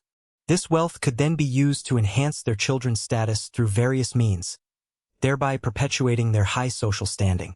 In essence, Alex explained that once a family falls into the lower class, it becomes challenging to improve their status, even if they produce a highly talented heir. Furthermore, since Zeke openly identifies as an F-class, it suggests that he has already undergone grading. Demi-Auguste asks Alex if he can read his mind, to which Alex responds negatively. Angrily, Demi-Auguste questions why the demon race always seems to lose to humans who rely on wealth. He follows Alex closely, demanding answers. Alex apologizes in response to Demi-Auguste's inquiry. Demi-Auguste muses about the diminishing importance of the demon world and casually asks about Zeke's whereabouts. Shortly after, Alex leads Demi-Auguste to Zeke, who is selling food at a small cavern named Hero Noodles. Zeke warmly greets Demi-Auguste upon seeing them and asks about his rest. Demi-August is curious about Zeke's new venture and questions his decision to sell noodles. Zeke explains that he had some free time at night, so he decided to start this business, which surprisingly brings in decent income. Demi-August sits down and orders a bowl, which Zeke promptly prepares. Zeke adds hot water and vegetables to the noodles, creating a delicious-looking dish. Demi, who has never tasted noodles before, is amazed by their flavor. Using chopsticks, Demi slurps the noodles and compliments Zeke on their taste. Demi praises the noodles, saying they are very delicious. Alex decides to try the noodles as well and, using his slurping technique, finds them equally delicious. Impressed by the noodles, Demi suggests that Zeke should give up being a hero and focus on selling noodles instead. Zeke takes it as a compliment and thanks Demi sincerely. Zeke explains that thanks to Demi Jogo's support, he was able to buy school uniforms for his younger siblings who attend hero school. He felt guilty that they were the only ones without uniforms, although they never complained.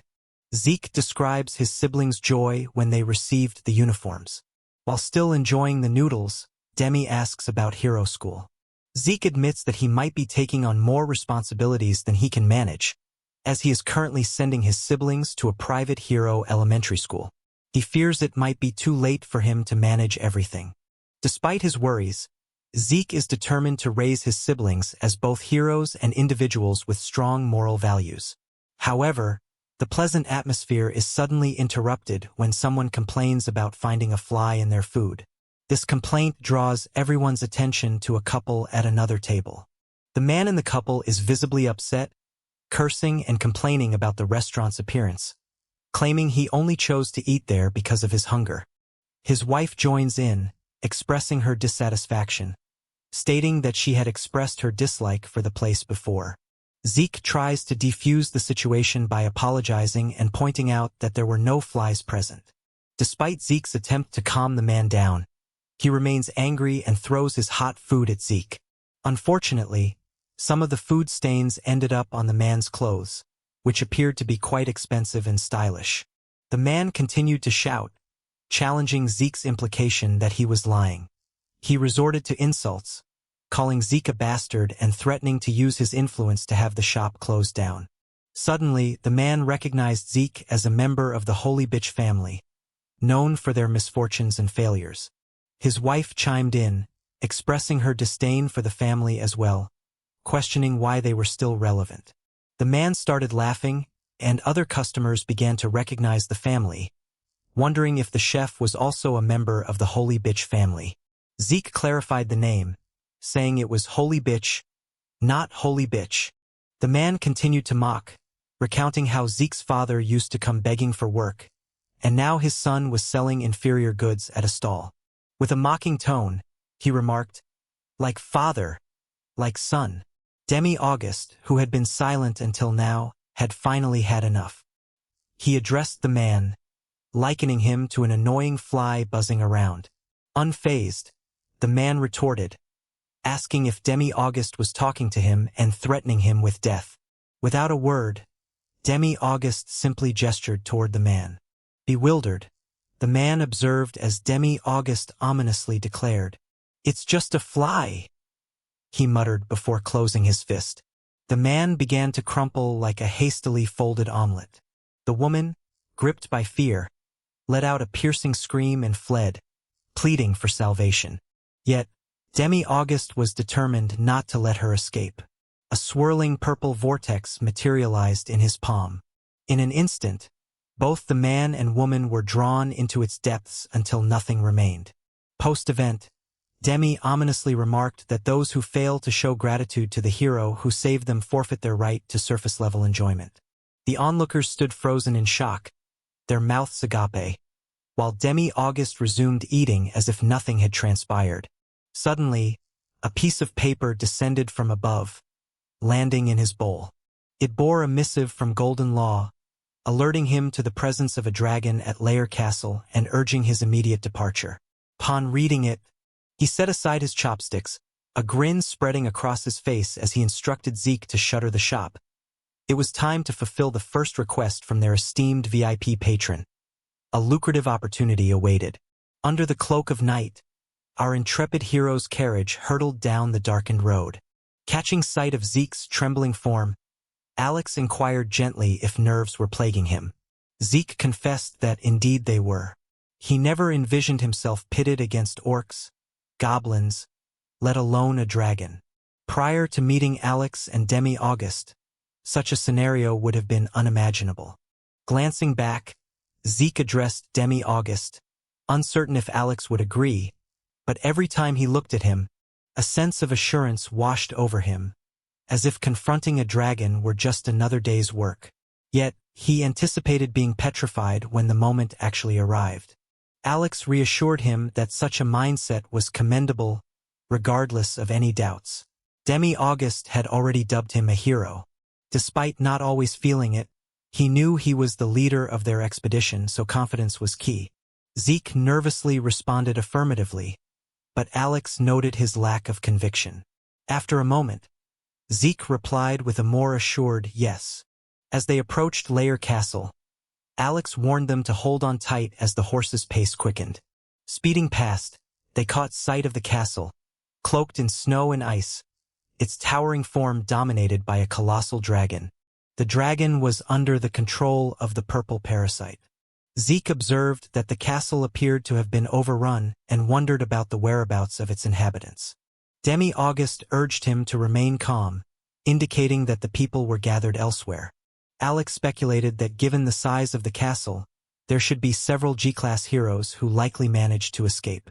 With the stage set and the audience assembled, it was time to act. Demi-Auguste instructed Zeke to prepare himself. Meanwhile, near the castle, amidst the biting cold, the populace struggled. Some questioned the origins of the dragon and whether this heralded the end of days. Others clamored for blankets for the wounded, while some feared succumbing to the freezing temperatures. A few advocated for sticking together, while prayers for salvation echoed through the air. Despite some expressing annoyance, one man persisted in beseeching God to halt the snowstorm, questioning if they had been forsaken. Others joined in, doubting the efficacy of gods and lamenting the apparent abandonment by their king. Nearby, mages worked tirelessly, casting spells to stave off the freezing cold. Amidst the chaos, one discontented individual grumbled about the heat and demanded to know the whereabouts of the heroes who had gone to seek aid from the Sanctus Maximus kingdom. A mage informed him that it was probable the heroes had perished at the hands of the dragon, as he couldn't establish contact with them. Enraged, the pig demanded the mage take action, fearing he would perish from the intense heat. Suddenly, our heroes burst through the scorching barrier surrounding the king, soaring over the pig and proclaiming their arrival with fervor. Startled, the pig gazed upward in disbelief, dismissing them as nothing more than a scantily clad oddity wielding a broomstick. Fuming, the pig ordered his mages and guards to apprehend them and quickly reapply the cooling enchantment, despite moments ago complaining of the cold. Seething with rage, he questioned how they dared to bypass him, wishing for their demise at the dragon's claws. Meanwhile, the freezing civilians, struggling to warm their children, witnessed the carriage's approach with astonishment. They questioned if the man charging at the dragon in naught but undergarments was truly a hero. Upon closer inspection, their astonishment and confusion only grew.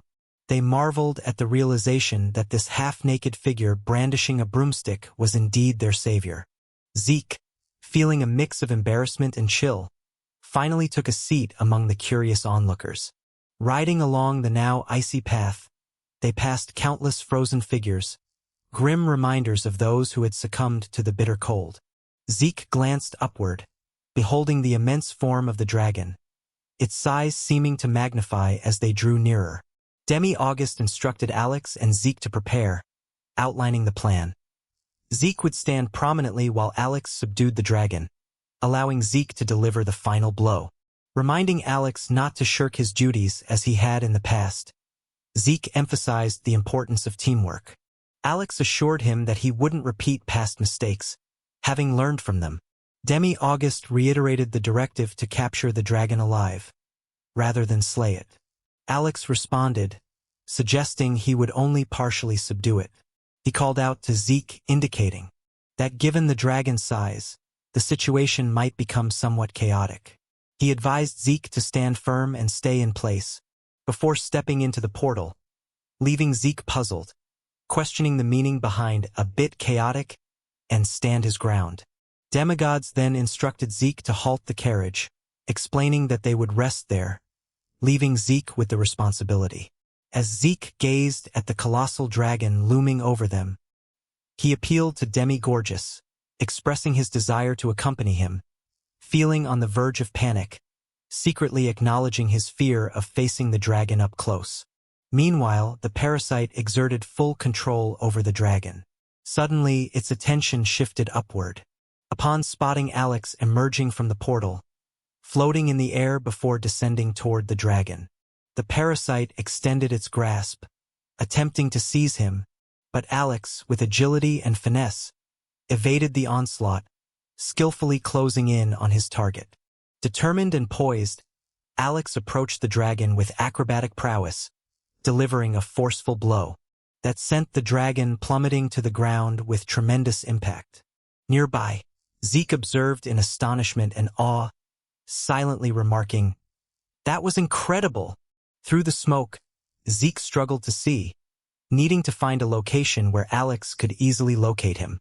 Suddenly, Damien handed him a shield. "Damn!" Zeke muttered. Yorgos inquired if Zeke intended to take the shield he had brought along, asserting that a hero should have a shield, especially since it was a keepsake from his father. To aid him, Demi, the ghost, had enchanted the shield. Zeke wondered about the nature of the enchantment. Demi, the ghost, explained that it was a defensive enchantment designed to withstand a dragon's fiery breath, just in case Zeke needed it. Grateful, Zeke thanked him, but upon opening his eyes, he noticed that Demi-Ghost had already drifted off to sleep.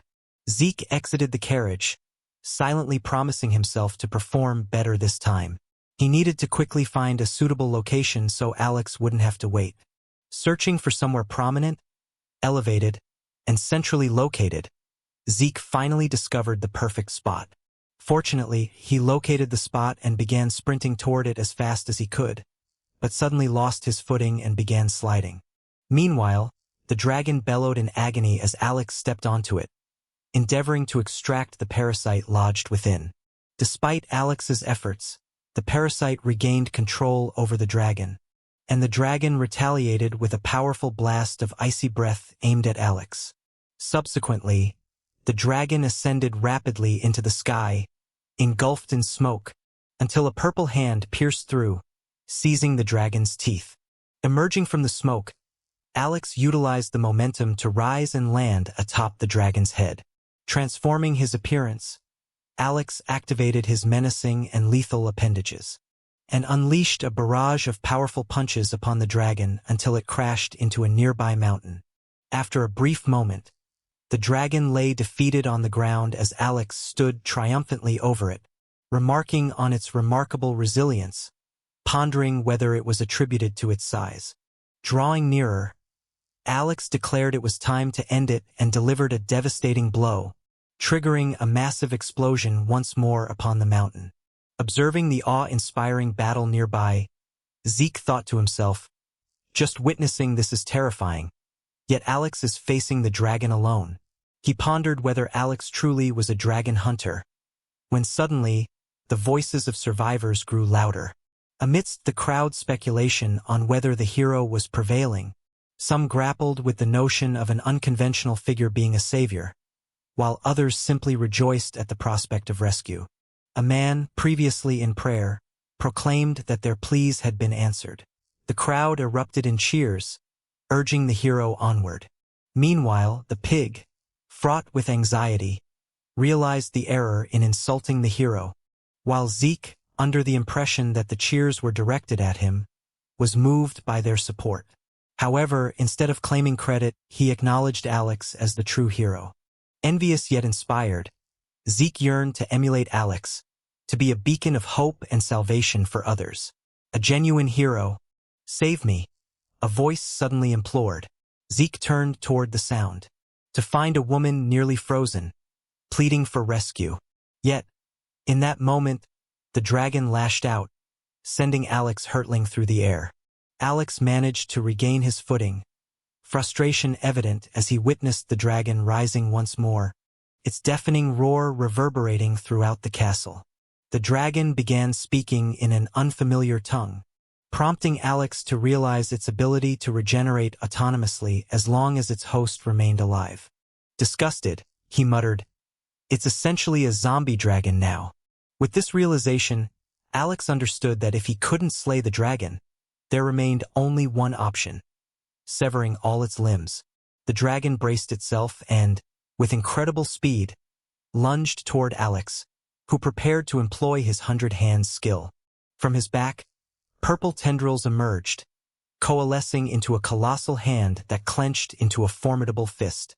The dragon was met with a forceful blow from the hand, crashing it down to the ground and causing the earth to fracture. Alex persisted, commanding the hand to multiply into 100, assaulting the dragon relentlessly before amalgamating back into one. Employing the immense hand, Alex seized the dragon by its neck and hoisted it into the air. Sensing the dragon's impending icy breath, Alex ensconced himself in the protective embrace of the purple substance. The dragon's frosty exhalation struck Alex directly, resulting in an explosion that scattered debris and staggered Zeke, leaving him chilled but resolute. Unscathed by the assault, Alex's gaze sharpened, poised to conclude the battle. Maintaining his grip on the dragon's neck with the colossal hand, he tightened his hold. Utilizing his myriad demonic hands, he subdivided the massive hand into 3, each with newfound strength. Seizing each of the dragon's wings with his augmented hands, Alex exhibited incredible might as he tore them away. The dragon's agonized screams reverberated throughout the kingdom. Alex proceeded to forcefully slam the dragon to the ground once more, causing the earth to fracture anew. His onslaught relentless, Alex continued to rain down punches upon the dragon without pause. The survivors watched the spectacle with awe, including Zeke. Yet Zeke swiftly regained his focus, understanding the imperative of rescuing the people. Approaching, he heard a cry for help and swiftly reassured the distressed individual, vowing to extricate her promptly. However, upon contact with the ice, he was struck by its chilling intensity. Upon closer examination, he discovered a man frozen to death while attempting to save the girl. Suddenly, on the brink of succumbing to the cold, the girl pleaded with Zeke to at least save the baby. Brandishing his broomstick, Zeke vigorously struck the ice, endeavoring to shatter it and liberate the infant. Advising them to endure a little longer, he silently lamented the necessity of subduing the father to safeguard the mother and child. With Alex's imminent arrival, prompt rescue and reinstatement were imperative.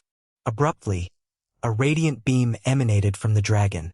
The civilian appeared to recognize this luminosity. A bystander urgently warned the hero to steer clear, citing the light as the very force that obliterated their fortress and encased the entire vicinity in ice. The brilliance intensified, heralding an icy chill that swiftly permeated the air, enveloping the surroundings. Employing the fortified shield for ghosts, Zeke attempted to shield himself, yet he was still propelled backward as the shield fragmented. The frost extended its icy grip, ensnaring even those civilians situated miles away from the battlefield. Its influence extended to the pig, dispelling the mage's enchantment that had kept it warm. The dragon, back on its haunches, loomed ominously and emitted a deafening scream. Yet, Alex remained unperturbed, remarking that, akin to previous encounters, maintaining the integrity of his skin, crucial for the war 2 decades hence, was proving increasingly vexing. He found this development irksome. Meanwhile, Zeke lay prone on the ground, blanketed by snow. Rousing, he pondered internally on his survival, attributing it possibly to the enchantment imbued in the upgraded shield gifted to him by the demigod Gus. Despite the frigid atmosphere, his thoughts abruptly shifted to the infant. Fortunately, he discerned its cries nearby, relieved to find it still among the living. Regrettably, its mother, who had been alive moments ago, now lay lifeless. Zeke's attention was drawn to the situation, prompting him to move toward the child when a sudden sensation gripped him. Upon inspection, he was startled to find his own condition grievously altered. His arm and both legs rendered useless by the icy chill. Concurrently, the dragon resumed its onslaught with the luminous assault. Observing this, the civilians too recognized the impending danger, urging the hero to flee. In stark contrast, Zeke remained resolute in his mission to rescue the infant, driven by a profound desire to embody heroism. Despite acknowledging his limitations and the inability to match the achievements of other heroes, he remained committed to safeguarding the baby to the best of his abilities. Alex questioned the dragon's awareness regarding the ineffectiveness of its attacks against him, highlighting the perpetual cycle of dragons being manipulated by humans.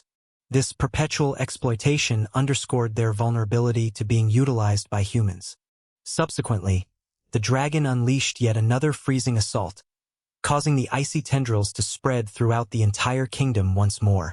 Zeke exerted himself to the utmost in securing the baby, ultimately managing to survive the ordeal. Suddenly, Domingo's apparition dropped his jacket onto Zeke. As Zeke glanced upward, he beheld Domingos, who expressed genuine perplexity. He pondered aloud how humans could aspire to defeat him when they were as feeble as this. They seemed akin to candles easily extinguished, yet they willingly sacrificed themselves to protect others. Did demons truly succumb to such individuals over the course of 66,500 years? It was a notion he struggled to grasp. Zeke then extended an apology to Domingos for his delayed arrival. Promising to perform better in the future, he subsequently succumbed to unconsciousness, collapsing into the snow. Zeke's eyes fluttered open momentarily before he rose abruptly, inquiring about the dragon and its fate. Pausing to survey his surroundings, he realized he was situated within Gus's chamber. Rubbing his head in confusion, he pondered his presence there and whether he had lost consciousness. Something felt peculiar. Astonished to find his hand restored, he recoiled in shock. Hastily pulling aside the blanket, he inspected his legs and found them whole. Considering the prior state of his body, he questioned the possibility of such recovery. Suddenly, Domingo remarked, "This stuff isn't too shabby." Peering outside, Zeke spotted Domingo and Alex admiring an array of exquisite weapons. Domingo greeted him warmly. Zeke, curious about his miraculous healing and eager to learn about the dragon and the child, sought answers. With a smile, Domingo assured him that both the dragon and the child had been taken care of, urging him not to fret. Encouraged by Domingo's reassurance, Zeke was invited to join them in tidying up, as they were preparing to open their weapons shop. Zeke couldn't help but feel a sense of relief wash over him at the sight of Domingo's reassuring face. Upon their arrival in another kingdom the following day, they encountered a dragon under the control of a parasite, wreaking havoc. Domingos urged Zeke to take action. Zeke, in turn, directed Alex to unleash his abilities, knowing he was prepared. Positioned above the dragon in the air, Alex prepared to deliver a devastating blow. With a mighty leap, Alex descended, delivering a powerful punch. They continued to carry out missions for the Golden Law, consistently defeating dragons, only for them to mysteriously disappear afterward. The next morning, Domingos awoke to discover an abundance of weapons and shields raining down from the sky, landing at their doorstep. After each successful mission, a new batch of weapons would miraculously appear the following day. They pressed on through their escapades, confronting various types of dragons. While Domingo rested in the carriage, Alex engaged the dragon, with Zeke ultimately dealing the final blow. Transitioning seamlessly from one battleground to the next, they encountered diverse environments. On a particular occasion, they utilized flashbangs to pinpoint a bat dragon's location within a cavern. Upon successfully completing their mission, they were rewarded with upgraded weaponry the following day. Their skirmishes extended beyond terrestrial confines, finding themselves soaring through the skies atop dragons. Following their victories, they were duly rewarded for their efforts. The ensuing day brought forth their well-deserved rewards. Each evening, they frequented the bustling Hero Noodle Shop, a popular haunt for many. Our valiant heroes savored the delectable fare served there. Zeke, in particular, wore a contented expression as he relished his meal. Amidst his enjoyment, something unexpectedly tumbled into Zeke's bowl. A communication from the Golden Law alerted them to another dragon's appearance at Shinra Castle, prompting their immediate action. Once again, they found themselves airborne, engaging in combat with a chilling skeletal dragon wreaking havoc upon the kingdom below. As Demi-August dozed, Zeke remained vigilant and resolute. Upon awakening, Demi-August instructed Zeke to launch his attack. Zeke leaped from the carriage directly toward the dragon, his determination unwavering. From aerial battles to encounters with underwater dragons, and even facing colossal, fire-breathing adversaries, Zeke consistently emerged triumphant, employing his formidable skill, the Demon King Splitter. The Green Dragon, the Sky Dragon, and the Underwater Dragon were vanquished by that particular skill. Consistently, following each battle, they were bestowed with numerous weapons and shields. Post-dragon encounters, Zeke often found himself drenched in the creature's blood. Yet amidst the citizens' gratitude and cheers, he earned the moniker of the castle's savior, the revered dragon hunter, basking in their admiration. Domingos, as usual, lauded Zeke's performance, propelling their party to the pinnacle of renown in the realm. Following extensive toil, they inaugurated their inaugural branch, branching out to establish the first outpost of the Devil's Weapon Shop, ushering in its grand opening. Within the confines of the shop, a sight to behold awaited. Each weapon exuded beauty, the ambience impeccable. Zeke marveled at the magnificence of the establishment, while Domingos conceded his surprise at its remarkable interior, implying that Alex must have dedicated considerable effort. Alex retorted, asserting that no weapon emporium, even within castle cities, could rival theirs. This declaration left Zeke and Alex stunned as Domingos dropped the bombshell. They would be assuming the helm of the business, not him. Stunned, they pondered over Domingos's inquiry about owner's labor. Alex raised concerns regarding the implications of his statement. Abruptly, Domingos seized them both, emphasizing his desire for wealth over managing stores. Further clarifying, he presented them with the option to express their eagerness to helm the store. He sought their confirmation on this arrangement, to which they reluctantly assented. Relinquishing his grip, Domingo declared the matter settled, urging them to exert themselves in elevating the store. Zeke and Alex, acknowledging his directive, obediently affirmed, "Yes, boss." In an unexpected moment, Zeke approached Domingos with a request, expressing his desire to continue managing his stall once his duties here were complete. He explained that he was still striving to gather funds for his younger sibling's education. Domingos granted Zeke permission to pursue his plan, eliciting gratitude from the young man. Subsequently, Domingos beckoned Alex over, instructing him to bring the items he had previously requested.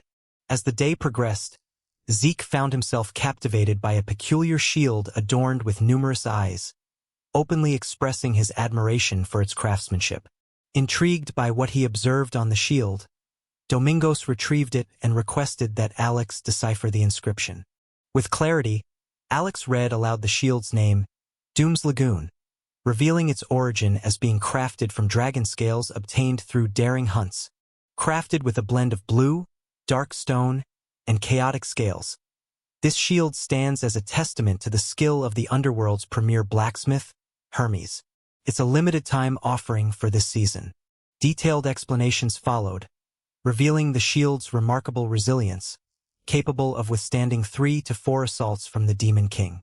Even Domingos couldn't help but be impressed, while Zeke marveled at its prowess against such formidable adversaries. While Alex referred to the underworld as the Demon World, Zeke misunderstood, thinking it pertained to the dwarves. Domingos then instructed Zeke to take hold of the shield, a command that left him bewildered. Suddenly, a brilliant light engulfed Zeke, transporting him to an unfamiliar, pitch-black realm. In a state of panic, he called out for Domingos, who identified himself as Deus, revealing it to be his human name. Despite Domingo's revelation, Zeke persisted in addressing him by his true name, Domingos.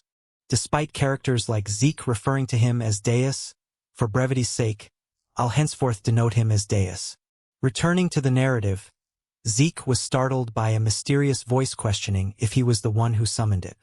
As he turned around, he was confronted by a colossal, crimson reptilian eye. Identifying itself as Doom's Lagoon, the entity declared Zeke as its master until its very last embers. Perplexed, Zeke found himself engulfed in a radiant crimson glow. Upon reopening his eyes, he discovered himself back in the shop amidst the presence of others. Still disoriented, Zeke inquired about the whereabouts of Doom's Lagoon. Instead of a response, he was abruptly assailed by Deus. Fortunately, Zeke managed to raise the shield in defense. The shield absorbed the brunt of Deus's attack, though it propelled Zeke backward, demolishing a section of the shop's wall in the process. What sort of proprietor demolishes their establishment just after its construction? Alex questioned indignantly, while Deus simply asserted that it was merely a trial. Emerging from the rubble, Zeke grinned and remarked to Deus about the shield's incredible capabilities, suggesting that even a high-ranking hero would covet it. Impressed by the shield's ability to thwart 1% of his formidable Doom Spear attack, Deus summoned Zeke forth. Zeke affirmed his acceptance, prompting Deus to declare the shield as Zeke's rightful possession. Expanding on his instruction, Deus advised Zeke to equip himself with overpowering gear, especially considering his current weakness. He promised to gradually introduce more items, starting with the shield. Overwhelmed by the generosity, Zeke couldn't contain his emotions, tearfully questioning whether it was truly acceptable for him to receive such a remarkable shield, considering his lowly F-rank status. Deus met Zeke's gaze and assured him with a simple affirmation. Zeke's tears flowed even more freely, astonished at the notion of possessing the greatest shield imaginable in his lifetime.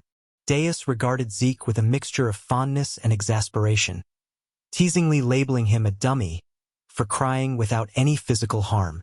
Meanwhile, in the kingdom of Verde, the air was filled with laughter as pigs reveled in feasting and merriment.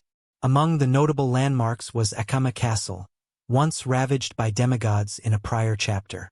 Seated upon the throne, a man contemplated the weight of his jewelry, reflecting on the immense value held by his kingdom.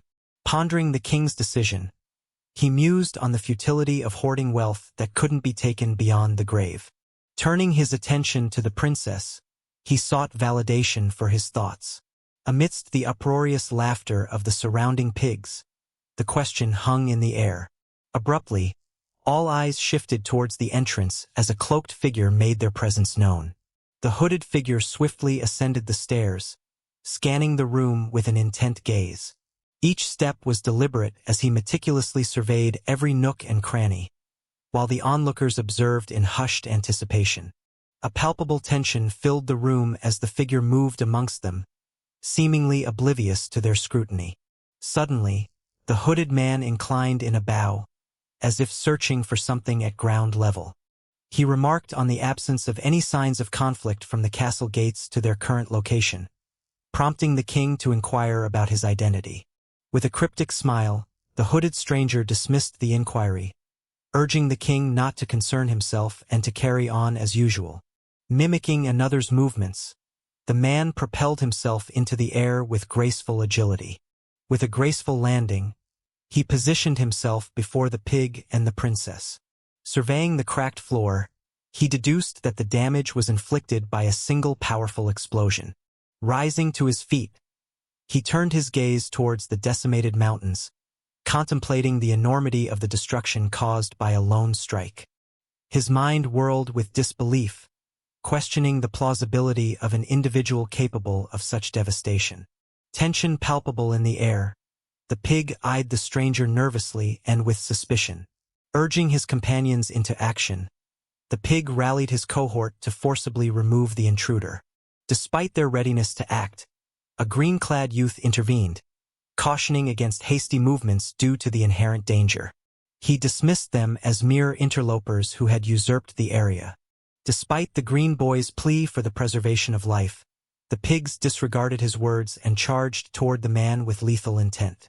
Unfazed by the impending violence, the green boy reminded them of their shared divine origin, urging restraint. With a subtle gesture, the pigs found themselves losing their limbs as they rushed forward, many of them left crippled in the aftermath.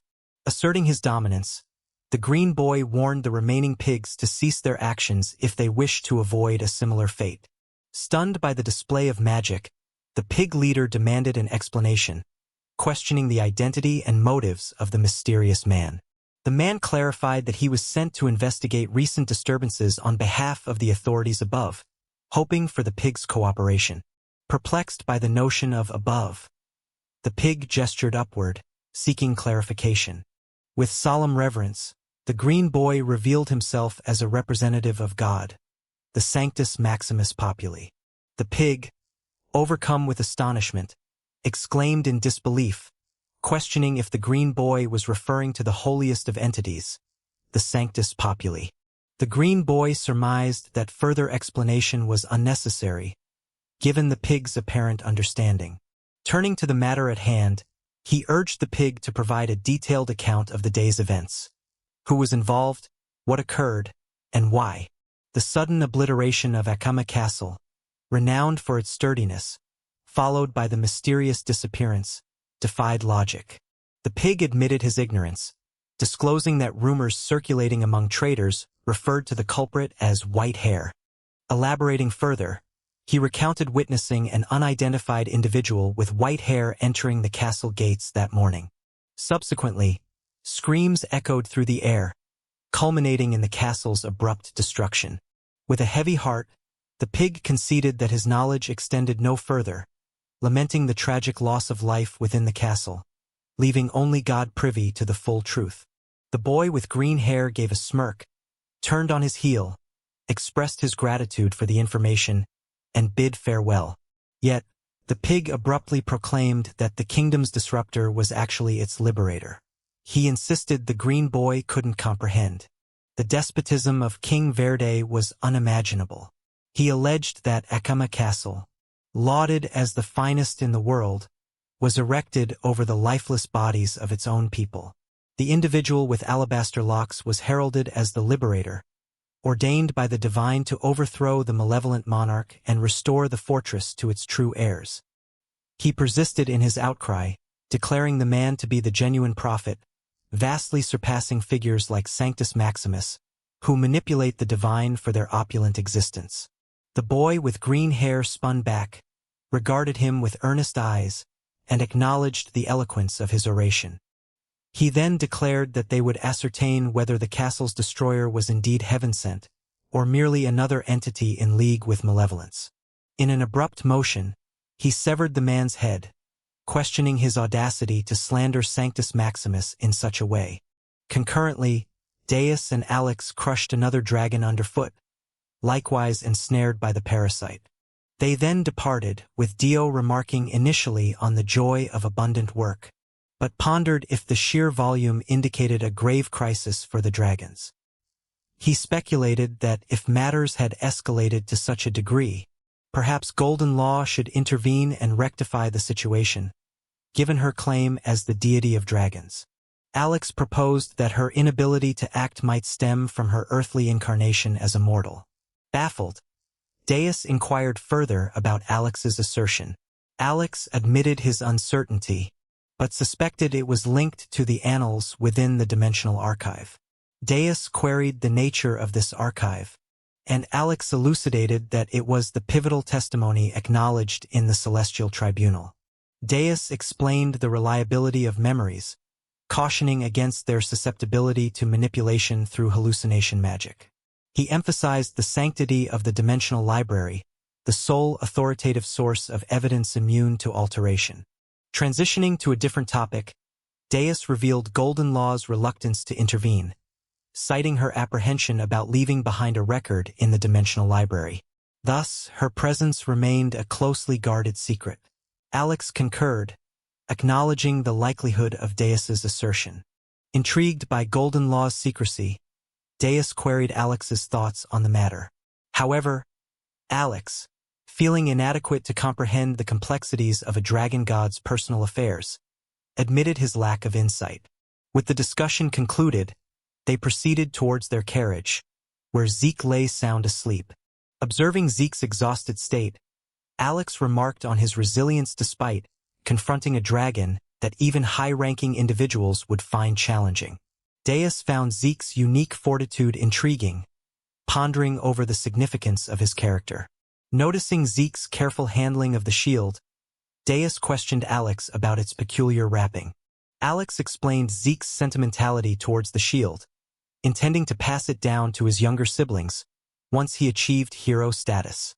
Expressing frustration, Deus urged Zeke to use the shield without reservation, promising to acquire replacements for his siblings. With their task completed, Deus decided it was time to depart. Instructing Alex to transport Zeke to the carriage to avoid disturbing his slumber, they embarked on their journey through a picturesque landscape. Deus remarked on Zeke's limbs, noting their secure attachment. Perplexed, Alex sought clarification, prompting Deus to reveal his surprise at the underworld doctor's proficiency in reattaching Zeke's limbs. Deus speculated on the underworld doctor's familiarity with human anatomy, suggesting their experience facilitated the successful reattachment procedure. Deus inquired of Alex whether he believed Zeke possessed the potential to become an exceptional hero, had he been of D-class. He commended Zeke's evident sense of duty and predicted his success in such a role. In response, Alex chuckled abruptly, cautioning Deus against speaking ill omens into existence. Engaging in playful banter, Alex humorously envisioned a future where he and Deus would find themselves on opposing sides, locked in combat 2 decades hence. Perplexed by the notion, Deus questioned Alex's rationale, prompting Alex to jest that Deus's fate was to ascend to the role of the Demon King. Responding with feigned innocence, Deus adopted a playful demeanor, questioning Alex's assertion. He dismissed the idea, insisting he appeared more fittingly as a noble ally to a hero rather than a malevolent Demon King. Reflecting on Alex's conjecture, Deus speculated on the possibility that, if true, Zeke might indeed emerge as the ultimate hero. Alex clarified that such an outcome was implausible, citing Zeke's lack of affiliation with Generation Zero. Expounding on the concept, Alex elucidated that the hero of Generation Zero is invariably the last hero born of the 5th generation, in accordance with the world's regulations. Alex elaborated on the typical reproductive timeline of humans, highlighting the cyclic nature of generations wherein individuals typically bear children in their 20s, perpetuating the established pattern. Exactly a century passes when the 5th generation's offspring reaches the age of the designated year for the descent of the Demon King. In the upcoming conflict and the initiation of the next cycle, it's the generation termed as Generation Zero. The ultimate hero is born from within this Generation Zero lineage. Hence, individuals from the 4th generation like Zeke cannot assume the role of the ultimate hero unless they bear offspring who do. Upon hearing this, Deus chuckled and remarked, "Every century, coinciding with the Demon King's invasion, the ultimate hero emerges. Such is the immutable law of our realm. A grim jest he finds it." Abruptly, Alex's demeanor shifts to seriousness as he inquires, "For what reason did you abandon us and relinquish your title as the Demon King?" Deus queries, "Did I not already disclose the rationale?" To which Alex responds, "No, you did not." Deus is puzzled by his oversight in not providing an explanation earlier. Prompted by Alex, Deus begins to elucidate. "The reason I relinquished my role as the Demon King is now rather mundane," he starts to explain. His explanation is abruptly interrupted as they both gaze skyward, witnessing a spectacle of flames engulfing a flying vessel. The burning vessel, adorned with regal insignia, indicates its occupant's royal status. The cause of the conflagration becomes apparent as a dragon swoops in, launching an assault on the ship. Deus is startled by the sight of yet another dragon, pondering the ease of finding such creatures in their world. Alex's shock intensifies as he recognizes the emblem adorning the ship. It belongs to the Holy for Tree family, renowned for their pure lineage. Alex elaborates on the family's legacy of producing nearly 100 final heroes, revered for their pure blood. He struggles to comprehend the sudden conflict between two powers that were historically allied during the 100 Years' Wars. Darius calls out to Alex with a smile, suggesting they witness the unfolding spectacle. Despite the complete destruction of the flying vessel, the cargo it was transporting remains miraculously intact. Efforts are made to carefully move the item away from the wreckage to prevent damage from the spreading flames. Despite their curses at the weight of the cargo, the soldiers persist in their task. However, their efforts are halted as the rope supporting the cargo suddenly snaps. A portly man among them chastises them, urging caution to prevent damage to the precious cargo. As he observes the knights maneuvering the cargo, he wonders silently if they grasp its true value. He sternly warns them that any harm to the cargo would result in dire consequences. Amidst their efforts, a thunderous roar disrupts their focus, signaling imminent danger. The dragon hurtles toward them, its target clear. The portly man issues urgent commands to intercept the dragon, recognizing its pursuit of their precious cargo. Archers and magicians swiftly obey his instructions, preparing for combat. As the dragon draws near, the portly man's demeanor shifts to one of fear, urging the attackers to unleash their assault. Arrows fly and magical energies surge as the dragon evades their combined onslaught. Despite their efforts, the dragon evades their attacks, poised to unleash its fiery wrath. The dragon's fiery breath engulfs the ground, scattering knights and igniting the surroundings. Within the dragon's fiery onslaught, the portly man falls, cursing but immediately inquiring about the safety of the item they protect. Reassured by the knights that the cargo remains unharmed, he breathes a sigh of relief. His relief is short-lived as he spots the dragon preparing for another assault. Urgently, he rallies the defenders, reminding them that the dragon is but a fledgling and urging them to strike true this time. With determination, he orders all to take aim, preparing for a decisive blow. As the dragon closes in, he declares this as their final attack. However, before he can issue the command to unleash their assault, an unexpected figure intervenes. Someone approaches from behind, demanding the portly man step aside. Confusion clouds the portly man's expression as he complies, only to be used as a launching platform by the newcomer. As he looks up, the portly man recognizes the orange-haired figure soaring above. Suspended in mid-air, the newcomer employs his unique skill of trimming camellia branches. With a swift stroke, the newcomer cleaves the dragon in two, causing it to plummet lifelessly to the ground. Landing gracefully, the man introduces himself as Various, remarking that the dragon invited its demise by persisting in its aggression. Entrusting his weapon to Fatty for cleaning, Various listens as Fatty expresses his elation, suggesting they could have handled the situation themselves. Fatty continues, marveling at the feat of slaying even a juvenile dragon. Various responds curtly, asserting that a dragon is a dragon, regardless of its age, and instructs Fatty to swiftly clean his blade and tidy the surroundings while calling for reinforcements. He issues a menacing warning, emphasizing the importance of safeguarding the item, lest they incur the wrath of his father. Nervously, Fatty assures him of his diligence in ensuring the item's security. Suddenly, an unfamiliar voice interrupts their conversation. It emanates from Deus, who, accompanied by Alex, stands atop the item in question. The knights react with astonishment and bewilderment as Fatty queries their identities, receiving no response.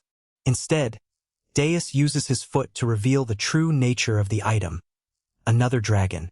Upon closer examination, Darius notes the absence of abnormality in its eyes, indicating it remains uninfected by the parasitic influence.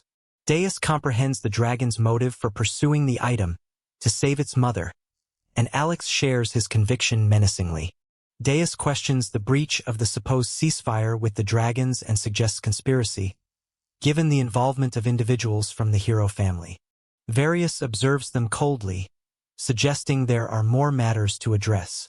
Alex confronts Darius, questioning his intentions, to which Darius provocatively challenges Alex's curiosity regarding the abilities of a pureblood. Various casts a disdainful gaze upon them, instructing Fatty to deal with their guests, a task Fatty readily accepts. Dismissing their identities, Various suggests they attribute their encounter to faulty perception. He then orders his knights to subdue their intruders. Disappointed by Various' departure, Darius finds the situation dull without the strongest participant. Expressing his anticipation as a pureblood, he urges Alex to eliminate them all. Alex questions the rationale, reminding Darius of their expected role as companions to the hero. Puzzled, Darius fails to see the relevance, prompting Alex to caution against antagonizing a pureblood family while serving as the hero's companions. Agreeing, Alex elaborates on the naming convention of hero families, characterized by a holy prefix followed by a three-part name signifying their blessed status. Deus queries the significance of the first tier being a tree, prompting Alex to explain the tradition of naming after the dominant trees in their territory. Observing their contemptuous demeanor, Fatty urges his knights to hasten their attack. Mages unleash their elemental magic, while archers rain arrows upon their foes. Despite their concerted efforts, Darius and Alex remain unperturbed, appearing behind their assailants unfazed. Seizing upon the assault as justification, Darius urges swift action to prevent awakening Zeke. The defenders are taken aback, bewildered by Darius and Alex's sudden appearance, as Alex and Deus continue their conversation. Alex contemplates the ease of dispatching their adversaries but questions the morality of such actions, much to Darius's irritation. Annoyed by Alex's hesitation, Darius suggests seeking forgiveness from their opponents to spare them. Alex gestured towards the dragon, suggesting that it might be futile to seek forgiveness now that their secret had been uncovered. Upon being asked by Darius what course of action he preferred, Alex proposed a hasty retreat. Darius questioned whether Alex's suggestion stemmed from fear, to which Alex refuted. Meanwhile, Fatty seethed with anger as he observed the chaos caused by the group. Consequently, he ordered his subordinates to eliminate them. Without hesitation, the knights affirmed their readiness and positioned themselves for attack. With a sigh, Alex admitted that he had not intended to provoke the hero family, but circumstances seemed to leave him no choice. Meanwhile, not far from Darius and Alex's location, Zeke remained soundly asleep in the carriage, resembling an innocent child. The adversaries swiftly approached Alex and Darius, prompting a mage to leap into action, preparing to unleash his fire hand skill. Yet, Alex countered by emitting a brilliant light from his mouth, repelling the mage instantly. Despite the mage's attempt, Alex's radiant light sent him back to the gulag upon contact. Another adversary approached Darius with hostile intent, but Alex swiftly severed his head with a single stroke upon sighting him. The remaining adversaries trembled in fear as Alex moved among them with unparalleled speed, leaving behind a trail of severed heads, scattered limbs, and shattered armor and weapons. Having swiftly dispatched them all with remarkable agility, Alex stood ominously amidst the aftermath. However, a reckless archer perceived an opportunity to challenge him. The archer launched a powerful fire arrow, aiming directly at Alex. Yet, with a mere flick of his finger, Alex obliterated the arrow and simultaneously ended the archer's life. Another mage launched an assault with a lightning bolt, but Alex swiftly conjured a portal, redirecting the lethal energy back at the mage, resulting in the mage's demise from his own attack. As Alex stood imposingly, Darius nonchalantly yawned. Alex remarked casually that the thrill of killing humans still provided him with the greatest exhilaration. Fatty was astonished and nervous, pondering the identities of these formidable individuals. Suddenly, another assailant utilized his head as a launching point, propelling himself into the air, while simultaneously drawing his sword, preparing to unleash the same devastating attack he had used against the dragon. Unleashing a barrage of strikes against Alex and Darius amidst the shaking camellia branches. The force of the attack was so immense that it obliterated the ground where they had been standing, as the assailant landed gracefully, awaiting the dissipating smoke. He heard a voice advising him to calm down, as he turned to see Alex and Darius unscathed atop a nearby hill. Intrigued, he inquired about their identities, impressed by their ability to dispatch his family's soldiers and evade his sword. He speculated if they were of noble lineage. Darius corrected him, emphasizing that strength wasn't solely tied to lineage and urged him to think more critically. The assailant then speculated if they might be dragons, but dismissed the thought, focusing on eliminating witnesses. However, Darius grinned and retorted, "You take care of me?" dismissing the idea as absurd. He then taunted him, calling him a fool. Yet, before he could continue, something unexpected occurred. The moment he glimpsed the smile on Darius's face, suddenly, something stirred deep within him, a primal force awakening.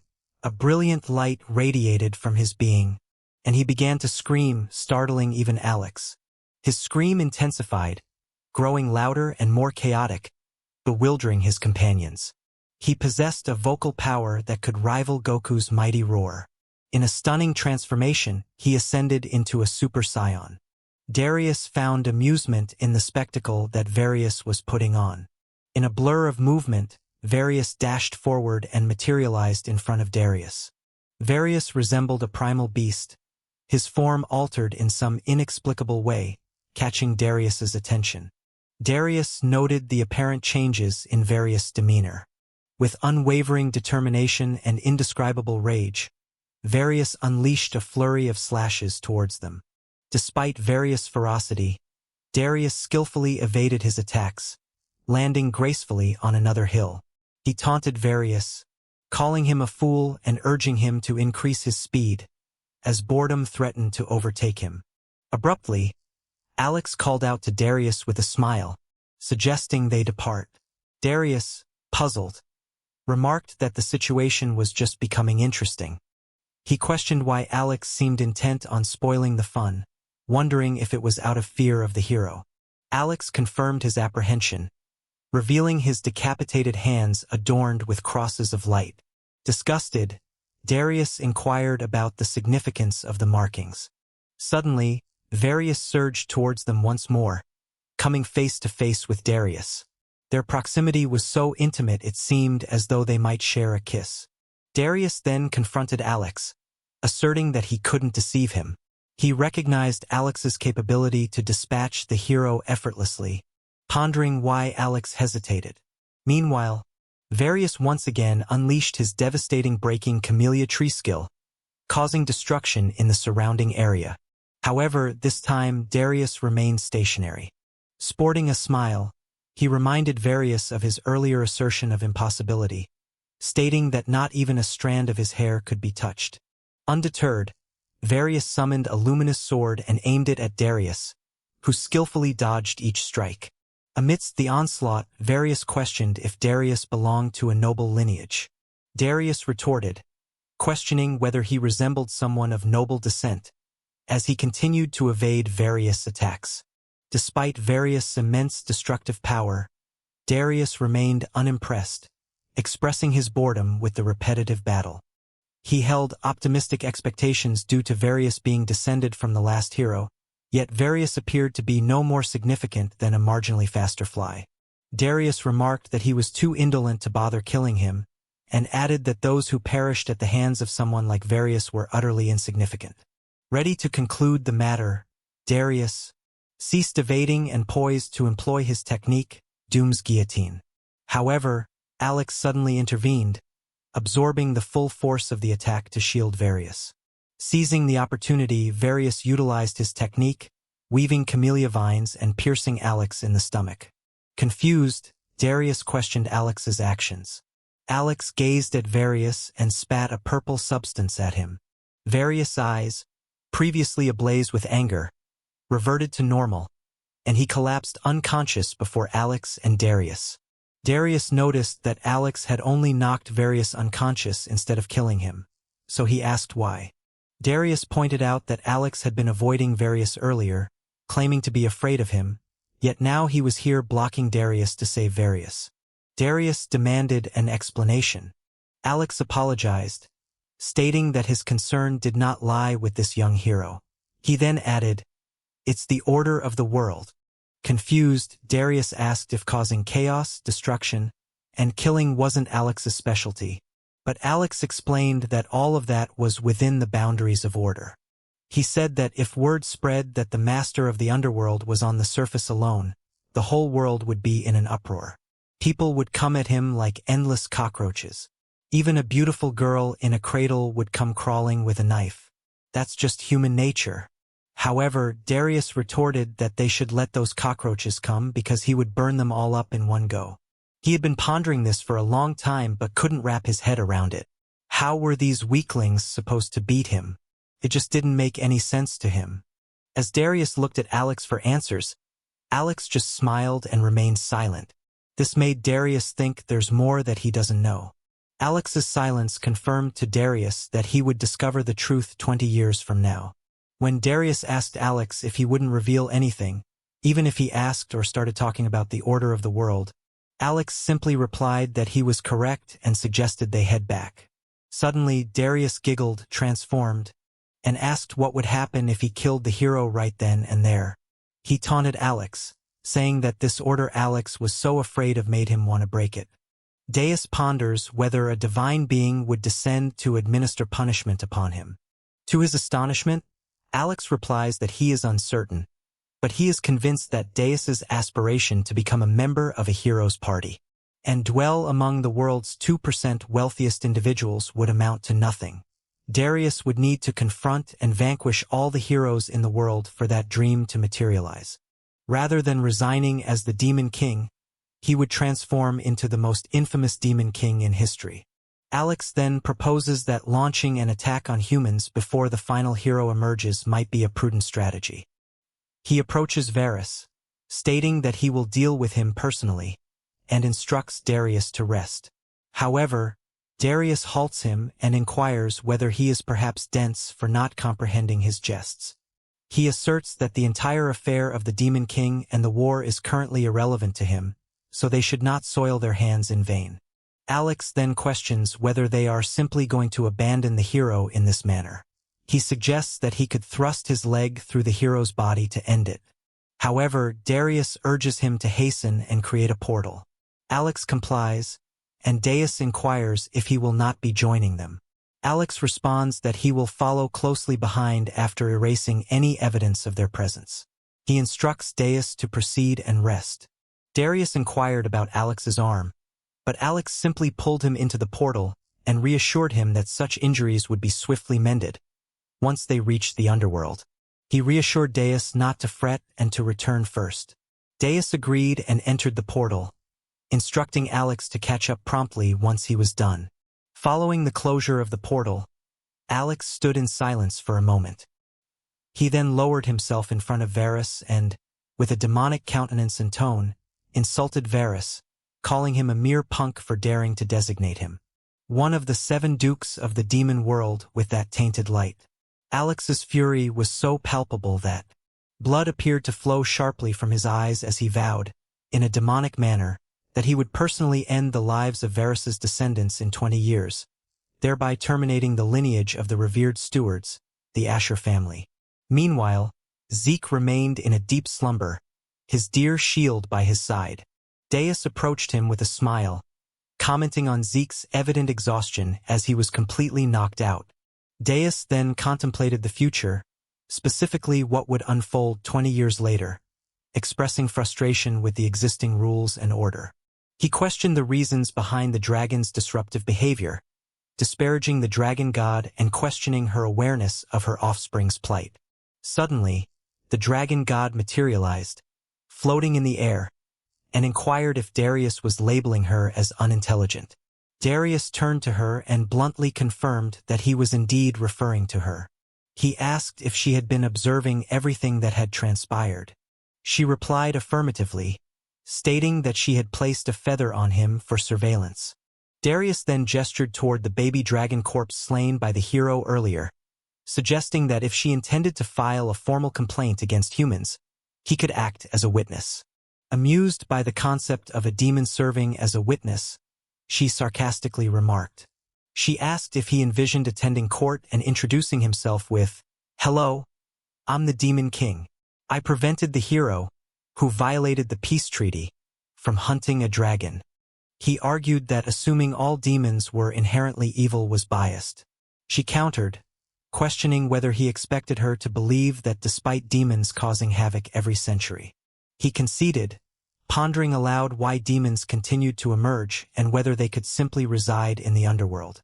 She mocked his query, expressing doubt that someone like him could truly be the Demon King. Decius then retaliated, insulting her for passively witnessing the deaths of her children at human hands. He revealed that humans referred to her offspring as commodities and suggested that this was not the first time they had hunted dragons. He inquired about her belief regarding their dragon hunts and then provided his own explanation, stating that it was to procure materials for crafting dragon weapons. He elaborated on the value of dragon body parts as treasures and criticized humans for slaughtering young dragons defending their mothers, questioning if this action violated the peace treaty. In response, she requested a favor from him, prompting him to ask about her request. She expressed a desire for revenge, asking if he could retaliate against the humans responsible for killing her offspring. He hesitated, questioning why he should seek revenge on her behalf and suggesting she could do it herself. She clarified that she was unable to do so. She explained that once a dragon left the dragon's kaleidoscope territory and entered the human world, humans were justified in killing them, likening it to the lack of blame placed on the demons in the 100 Years' War. Despite the deaths of her offspring in the human world, she was powerless to intervene due to the rules of the world. Darius grew frustrated with the discussion of these rules and demanded to know who established them. She responded, as soon as the words left her mouth, a heavy weight descended upon the platform. He crumpled, dropping to his knees as blood trickled from his nostrils. Bewildered, he pondered the source of this unfamiliar sensation. She clarified, stating that it was a fundamental principle governing their shared reality. Both of them were subject to its dictates. Darius, his patience wearing thin, commented on the absurdity of these supposed regulations. His frustration mounting, he questioned the sudden mention of enforcers after the earlier discussion of arbitrary rules and laws. Abruptly, he leapt to his feet, his voice ringing out in defiance. No more of this nonsense. If you think you're so superior, then take charge of the world yourselves, he challenged. He demanded to know if they expected blind obedience to arbitrary rules and commands. In response, she chuckled, admitting her admiration. Despite being in a human form, he had endured the pressure. She conceded that while he may appear foolish for a demon, he remained a demon king nonetheless.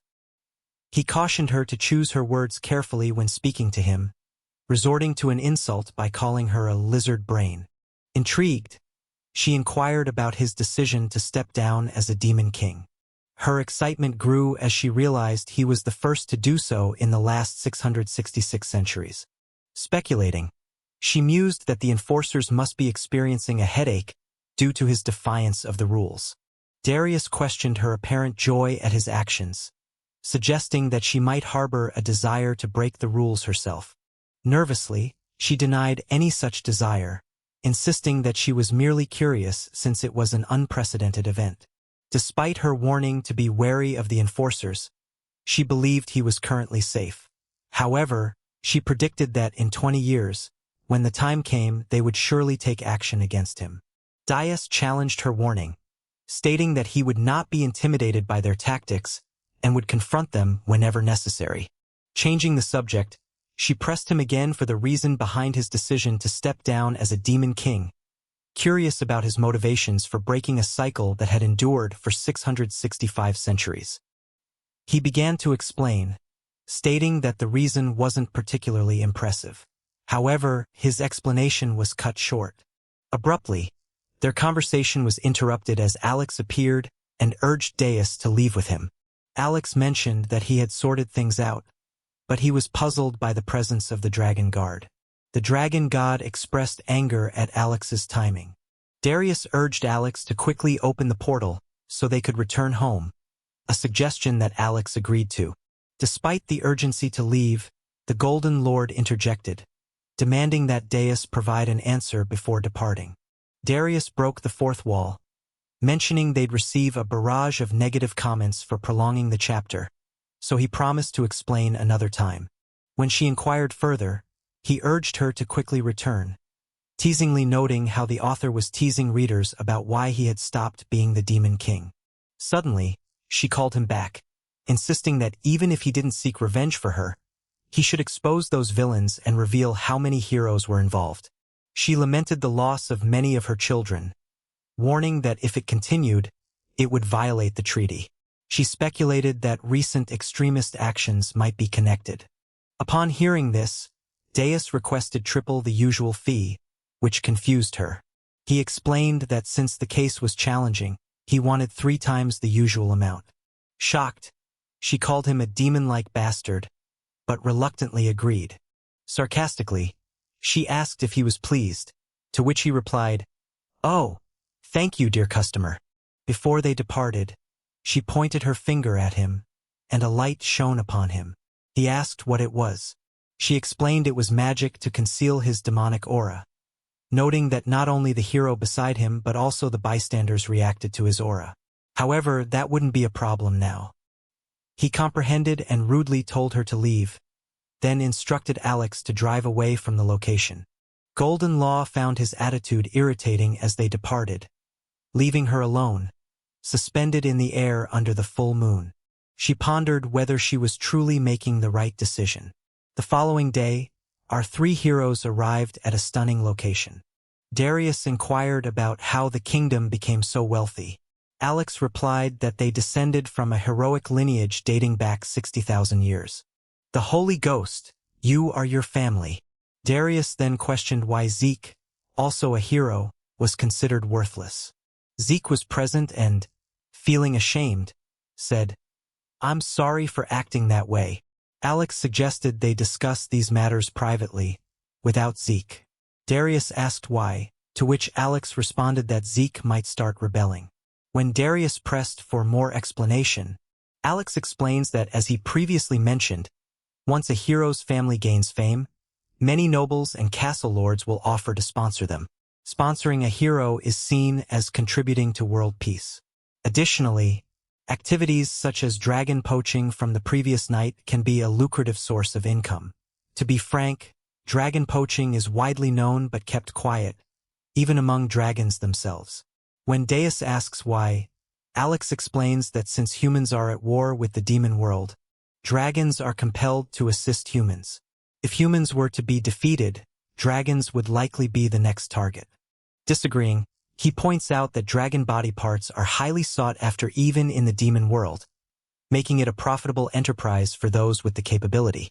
Darius then inquires if Alex means that the Holy Stew Archer family and others are involved in dragon poaching. Turning to Zeke, he asks if Zeke's family is also involved in such activities. Zeke chuckles and remarks that one needs to be at least a G-class to approach a dragon's nest. Darius agrees, adding that if a low-ranking family like Zeke's can do it, then even stray cats and dogs on the street could as well. Man, Darius really needs to relax. He's criticizing Zeke so harshly right now. Alex then asks Darius why they're there, to which Darius responds that it's for business. He explains that it's an undercover operation he's named Operation Dragon Poaching Investigation. After saying this, he suggests they should leave, but Alex tells him to wait. He suggests that although Zeke might be safe, they should change their appearance slightly since their identities were revealed in yesterday's incident. Upon hearing this, Darius comes up with a fantastic idea, one that he describes as phenomenal and outstanding. And brilliant, and I know you're eager to find out what this fantastic idea is, right? Well, they simply swap clothes. Darius declares himself a genius. If you've made it this far in the video. With his hair tied up like a young girl, Alex pondered silently, questioning if he should simply walk away. Darius, poised to flee with his altered appearance, was halted by Zeke, who offered a forewarning. It was suggested that Dia embody the role immediately, not because he lacked the worthiness of a hero. Darius found it the task ahead. It appeared fair, not overly challenging. Standing before the castle, he raised his voice. The hero of heroes, the chosen for the final quest. Soon to reign supreme, Zeke Pan. "The holy champion has arrived," he declared, demanding the doors be opened. Turning back, a smile graced his lips as he contemplated forcing the door, yet chose diplomacy. Inquiring if he had performed adequately, they soon found themselves in a splendid room, where Zeke marveled inwardly at its beauty. His attention was abruptly seized by a portrait, wondering if it depicted the legendary figure from the ancient texts, the hero of the 52nd generation, who battled the Demon King for 13 days and emerged victorious. Hassan, the 7th panelist. Comparing himself to Hassan, he felt a sense of inferiority, questioning his right to bear the title of hero. Darius, perceptive to his unease, inquired about his nerves. "Are not all heroes equal?" he pondered, reassuring him that fear was unnecessary. Suddenly, a voice echoed in agreement, asserting that all heroes were indeed equal. They turned to see the speaker, who continued, elaborating that while all heroes were equal in essence, their skills varied. The speaker explained that divine blood was granted only to those capable of bearing its burden, chosen by God to be the true hero. Welcoming the hero of the Holy Beach family and his companions, he introduced himself as Salas Pan, the Holy Steward, the 3rd-generation hero of the century, now retired and overseeing the household. Darius anticipated various individuals to arrive, yet he couldn't help but assume that the man before him must be his father.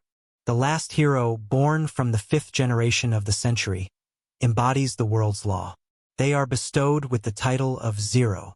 One of the children born to the 4th-generation heroes, such as Zeke and Various, will eventually become the last hero.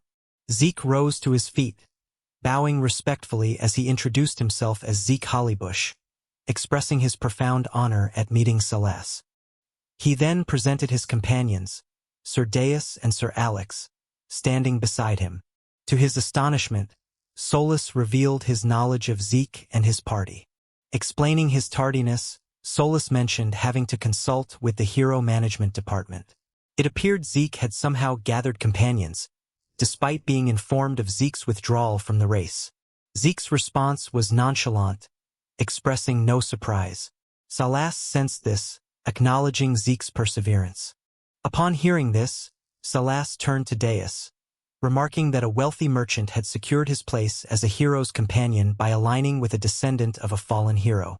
"A vulgar but common tale," Salas mused, before inquiring about their presence in the Holy Stewardship family. Darius replied bluntly, stating they were merely investigating a peculiar rumor. With a cold stare, Solus remarked that Darius's tone was unfitting of his position.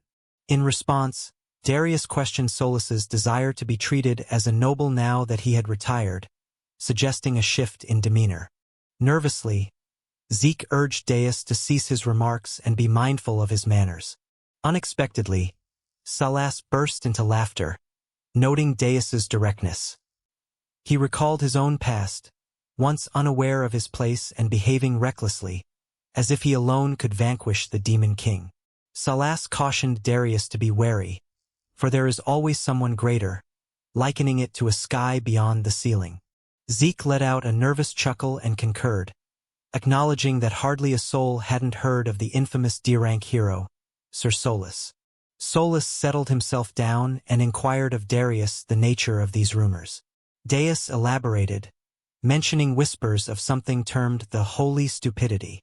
There was a family in possession of exceptional materials, seeking something elusive. Solus speculated on their wealth but doubted it would suffice for their quest. He delineated the Holy Stew Archer family's penchant for only the finest materials. Materials like the obsidian teeth of the red salamander, the essence of the Lich King from the Hu-Run War, or the heart of the white-headed giant from the Hogan Mountain Range. To his surprise, Darius revealed they sought something beyond even these esteemed artifacts. Deus claimed they pursued treasures of a loftier class than mere giants' remnants. Solus remarked that dragons were the epitome of rarity and prestige. Darius concurred, explaining Zeke's need for items to enhance his reputation, proposing armor fashioned from dragon parts. With a clatter, Darius produced an object, recognized by Solus as the demon world's blood-colored lava stone. Solus internally marveled at how Darius acquired such a rarity, unaware of its commonality in the demon world's volcanic terrain. Solus questioned Darius about the legality of trading dragon parts, reminding him of the peace treaty between dragons and humans and the prohibition against such transactions. He stressed the Holy Stewart's family's adherence to the law, suggesting alternative, equally rare materials for Zeke's armor. Darius disregarded Solus's counsel, urging Alex to depart, sensing their needs wouldn't be met here. He mused aloud about the enigmatic figures who loaded a dragon onto an airship bearing the Holy Stewart's crest. Solus's response carried a menacing undertone, insinuating that Darius spoke as if he had witnessed something significant. Darius elucidated their urgent rush into the fray, the consequence of tardy awareness and unforeseen revelations, leading them to witness what they shouldn't have. Solus maintained his menacing demeanor, remarking on the unfortunate circumstances. He cautioned them to exercise greater caution. Darius countered with a warning, likening their situation to building a tower, susceptible to swift destruction. He hinted at the power of rumor and the potential for discontent if provoked, suggesting appeasement to silence him. Tension bristled as Darius and Solus locked gazes, on the verge of conflict, until Zeke intervened, urging them to temper their hostility. Solus chuckled, taking control of the conversation. He inquired if they were aware of the emergence of a masked hero who single-handedly defeated numerous dragons. Zeke visibly tensed, prompting a nonchalant response from Darius. Solus smirked, musing on the possibility of coincidence. He noted the presence of materials from defeated dragons in Zeke's possession, the Doom's Lagoon holding remnants of the Blue Dragon and the Dark Stone Dragon vanquished by the masked hero. Darius expressed surprise at Solus's knowledge of the Doom's Lagoon. Solus explained his expertise in discerning rare items, identifying the Doom's Lagoon's unique composition and recent crafting, absent from the world's treasure registries. Recognizing Darius as the group's leader, Solus directed his attention to him, bypassing Zeke's heroic facade. Solus conveyed a message through Darius, highlighting the masked hero's impact on the financial stability of influential figures and their consequent retaliatory plans. Powerful emotions simmered as Solus disclosed the imminent gathering of aggrieved parties, intent on eliminating the masked hero and his associates. Solus's voice dripped with disdain as he asserted that a treasure as significant as the Doom's Lagoon shouldn't be squandered in the possession of a mere rural F-rank family. He emphasized the necessity of proper management for legendary items, whether they be artifacts or individuals, underlining the equation of royalty with value. Dismissing rumors of his family's involvement in illicit trades, Solus reaffirmed their integrity. Extending a conditional olive branch, he offered assistance with the acquisition of the lower-ranked materials mentioned earlier. With a condescending farewell, Solus declared them as newbies, abruptly departing and leaving them to stew in his wake. Outside, Darius pondered aloud about the nature of heroes like Solus, despite acknowledging the peculiarity of the sentiment coming from him, harboring a strong dislike for Solus. Zeke echoed Darius's sentiment, expressing agreement with the assessment of Solus's character. Alex elucidated their predicament, detailing the collusion among bloodline families to monopolize dragon hunting endeavors and eliminate rival material traders. He underscored the significance of equipment to heroes and how controlling material supply equated to controlling the heroes themselves, explaining the fluctuations experienced by most families while a select few remained perennially dominant. Zeke voiced his disillusionment, lamenting his shattered perception of Solus's righteousness and fairness, struggling to reconcile his ideals with the reality of heroes like Solus. Darius cynically remarked on the inherent rottenness of humanity, contrasting their perceived kindness with the supposed nobility of heroes. Alex maintained a silent smile in response to Darius's observation. Darius continued his commentary, citing humanity's historical triumphs despite their flaws. Alex's silent smile persisted, tinged with a hint of nervousness. Darius's observation trailed off, leaving a lingering sense of contemplation in the air. Alex remained silent, his smile holding a mixture of emotions difficult to discern. Darius casually brushed off the tension, congratulating Zeke for unwittingly becoming a target. Perplexed, Zeke sought clarification. Deus reminded him of Solus's earlier warning. The clan's higher-ups were on the hunt for the masked hero, who happened to be Zeke himself.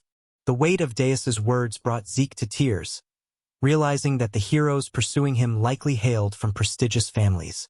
Desperate for guidance, he turned to Deus for advice. Deus offered reassurance, confident that they could handle any opposition. However, he urged Zeke to focus on their business endeavors to avoid unnecessary trouble. With their store stocked and ready, Deus suggested the masked hero lay low for a while. With a menacing giggle, Deus proposed one final task for the night: to settle some unfinished business by targeting the Holy Stew Archer family and the dragon poaching cartel, aiming to profit threefold from their demise.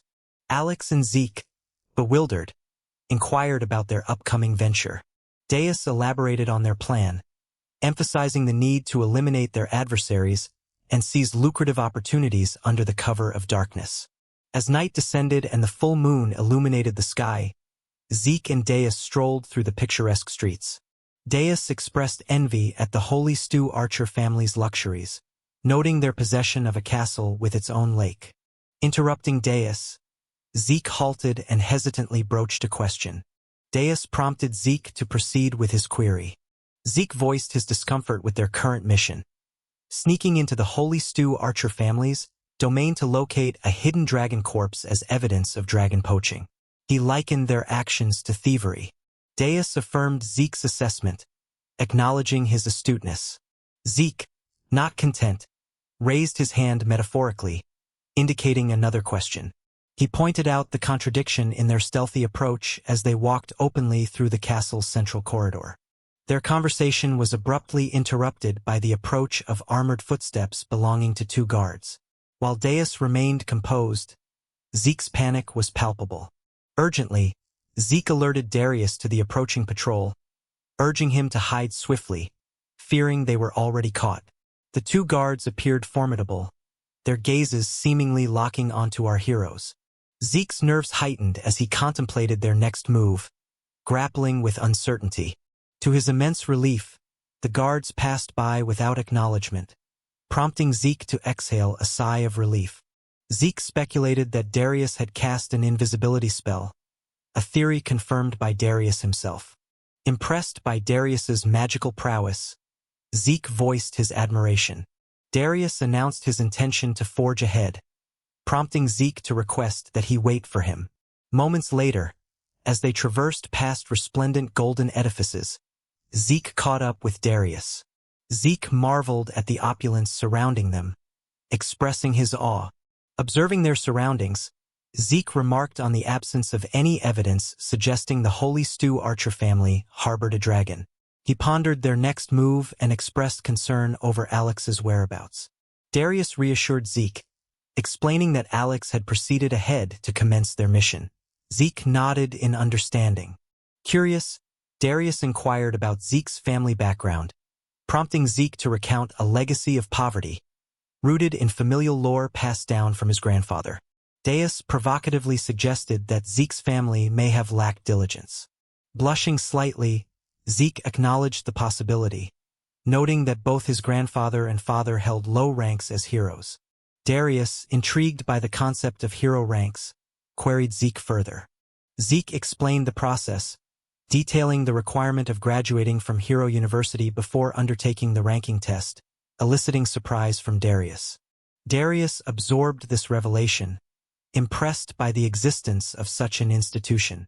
Zeke affirmed his determination to provide education for his younger siblings, acknowledging the financial challenge but resolved to persevere through hard work. Darius then stopped walking and asked if Zeke realized that what they were planning was far from heroic. Sneaking into a hero family to steal. Was he okay with that, considering he was a hero? Zeke stayed silent for a moment, then admitted he knew it was a crime. However, after meeting Darius, he realized something. With a smile, he said that Deus was the real righteous one. While they might look like a pack of thieves now, they were actually stopping criminals trying to monopolize materials. He had been taken aback by his actions before, but now he understood the Deus knew the truth about Solus. He asked if that was why Deus acted that way to make Solus expose himself. Darius blushed slightly and said he hadn't really thought that far, but he allowed Zeke to think of it as he wished. Zeke continued, reminding Darius of what he had said when they first met.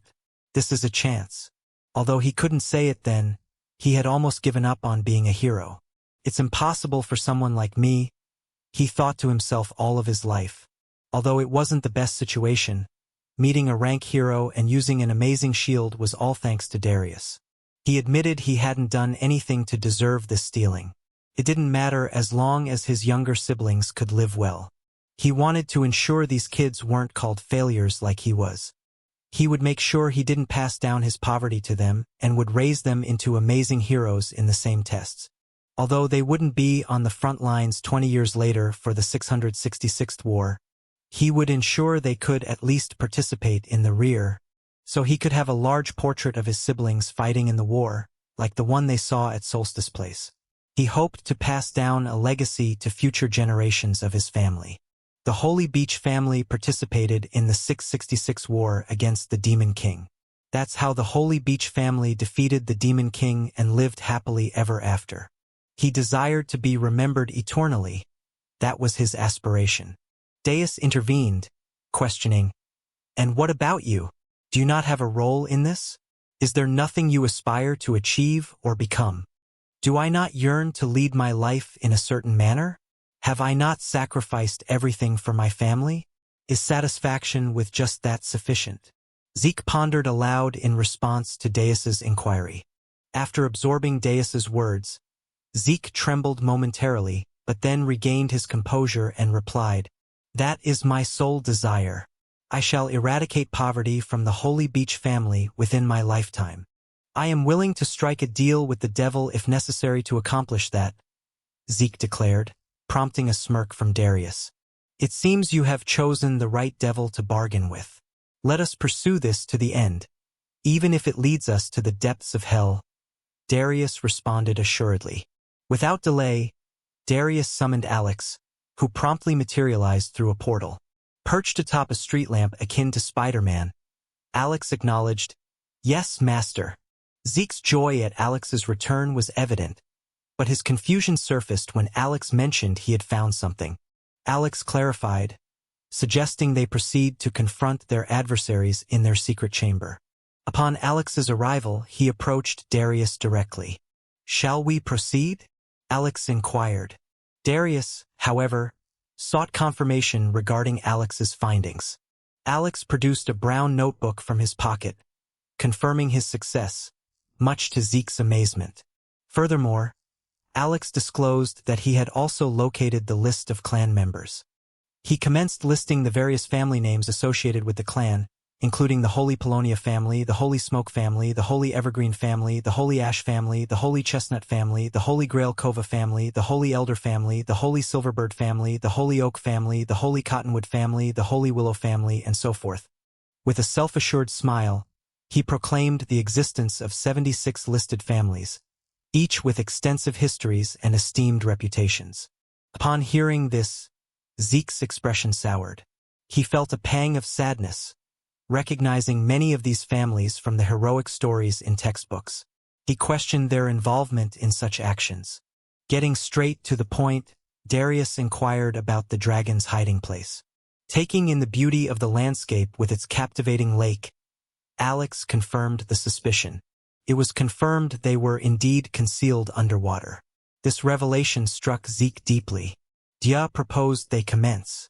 Alex concurred, and with a demonstration of magic unlike anything they had witnessed before, he pointed his finger, emitting a blue light that enveloped Darius's and Zeke's heads in a protective bubble. Confused by the sudden occurrence, Zeke observed. As Alex and Darius leaped off the bridge and plunged into the water, disappearing completely beneath the surface, Zeke stood on the bridge, bewildered and nervous, calling out their names. Left with no alternative, he summoned his bravery and leaped, urging them to pause. Upon hitting the water, he descended further into its depths. The daring man, holding his breath, anticipated the inevitable dive, but a sudden realization dawned on him: he could breathe. His apprehension momentarily eased as he speculated whether an air bubble facilitated this ability. Yet his relief was fleeting. His eyes widened in astonishment as he gazed ahead. There, Deus and Alex swam towards multiple dragons. These magnificent creatures were wrapped in blankets, tethered to the lake's floor, adorned with peculiar papers bearing cryptic inscriptions. At that moment, one of the dragons opened its eye. Its menacing red gaze sent shivers down Zeke's spine. Meanwhile, Alex and Darius stood observing the creatures. Alex pointed out, according to the records, the families harvest the dragon scales, then summon healers to mend them, only to harvest their scales again. This cycle repeats endlessly.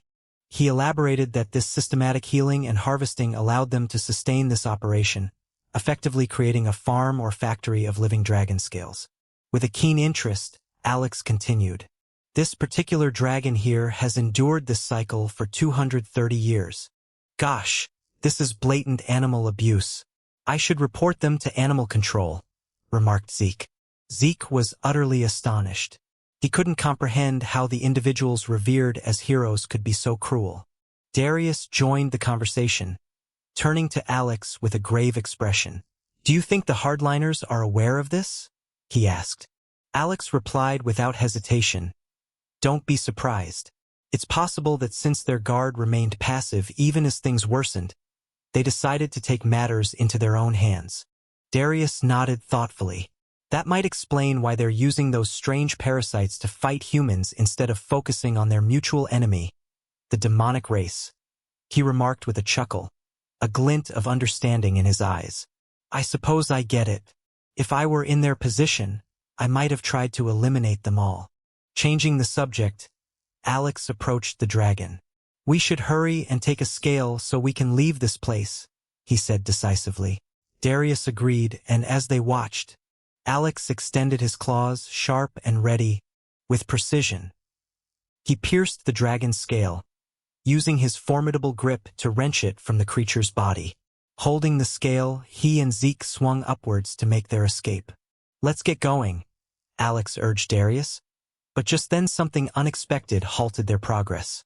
Alex turned back as he heard Darius mutter, "Something doesn't sit right with me." Alex looked at Darius, who hadn't moved and was still staring intently at the dragon. Confused, Alex asked, "Aren't we going?" But Darius ignored him, his tone tinged with anger. Darius finally spoke. As I suspected, this just doesn't sit well with me. Without warning, he kicked away the blackened chains that bound the dragon, freeing it with a single powerful strike. Zeke and Alex stared at Darius in shock, their mouths agape at his sudden bold move. Yet their surprise didn't end there. In a dramatic flourish, Darius struck the Wakanda Forever pose, as Zeke and Alex lined up behind him in awe. Darius unleashed a laser beam attack from his eyes, slicing through the chains that were tethered to the lake's floor, and one by one, as their chains were destroyed, the dragons opened their wings, unleashing a mighty roar, a battle cry, signaling their readiness to return to the surface and seek revenge. Alex looked utterly annoyed by the unfolding chaos, yet he was powerless to intervene. The water's surface churned violently for a moment, before the red dragon burst forth with great velocity, water splashing everywhere. Guards stationed on the bridge witnessed the spectacle in stunned silence. Initially confused, their faces soon mirrored sheer terror as they realized the dragons had escaped. Towering above them, the 5 dragons cast imposing shadows. The red dragon wasted no time preparing its fiery breath. Without a moment's hesitation, it unleashed a ferocious fireball directly onto the group, igniting the area in flames. The purple dragon, the eldest among them, did not remain idle either. It launched a purple fireball at the buildings, leaving destruction in its wake. The other dragons followed suit, soaring into the air before raining down fireballs, each one demolishing the structures below. Meanwhile, the ice dragon carved a straight path across the sky, freezing everything beneath its icy breath. At the water's edge, Zeke emerged with great difficulty, flanked by Alex and Darius. In contrast to Zeke's struggle, Darius emerged with effortless grace. Alex's frustration boiled over as he confronted Darius, shouting at him to explain why he had unleashed the dragons in such a reckless manner. Darius, maintaining his usual calm demeanor, simply responded, "Just because." He continued by explaining that he had a sudden fit of anger because the face of that dumb, soulless bastard popped up in his head. Alex's anger intensified as he shouted, "Didn't you say that you wouldn't do anything but take a scale?" Darius replied that he didn't know and didn't care, adding that he hadn't harmed any of those bloodsuckers, so it was fine. As they began quarreling like children, Alex told him that he had created a huge mess and demanded that he take responsibility. However, as we all know, Darius didn't want to.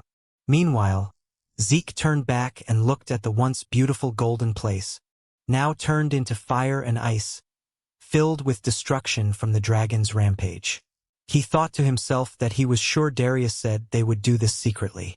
Their shouting continued, as Alex pointed out that now rumors would spread asking what Darius planned to do next. Darius revealed his plan to just wipe them all out now. Alex questioned why.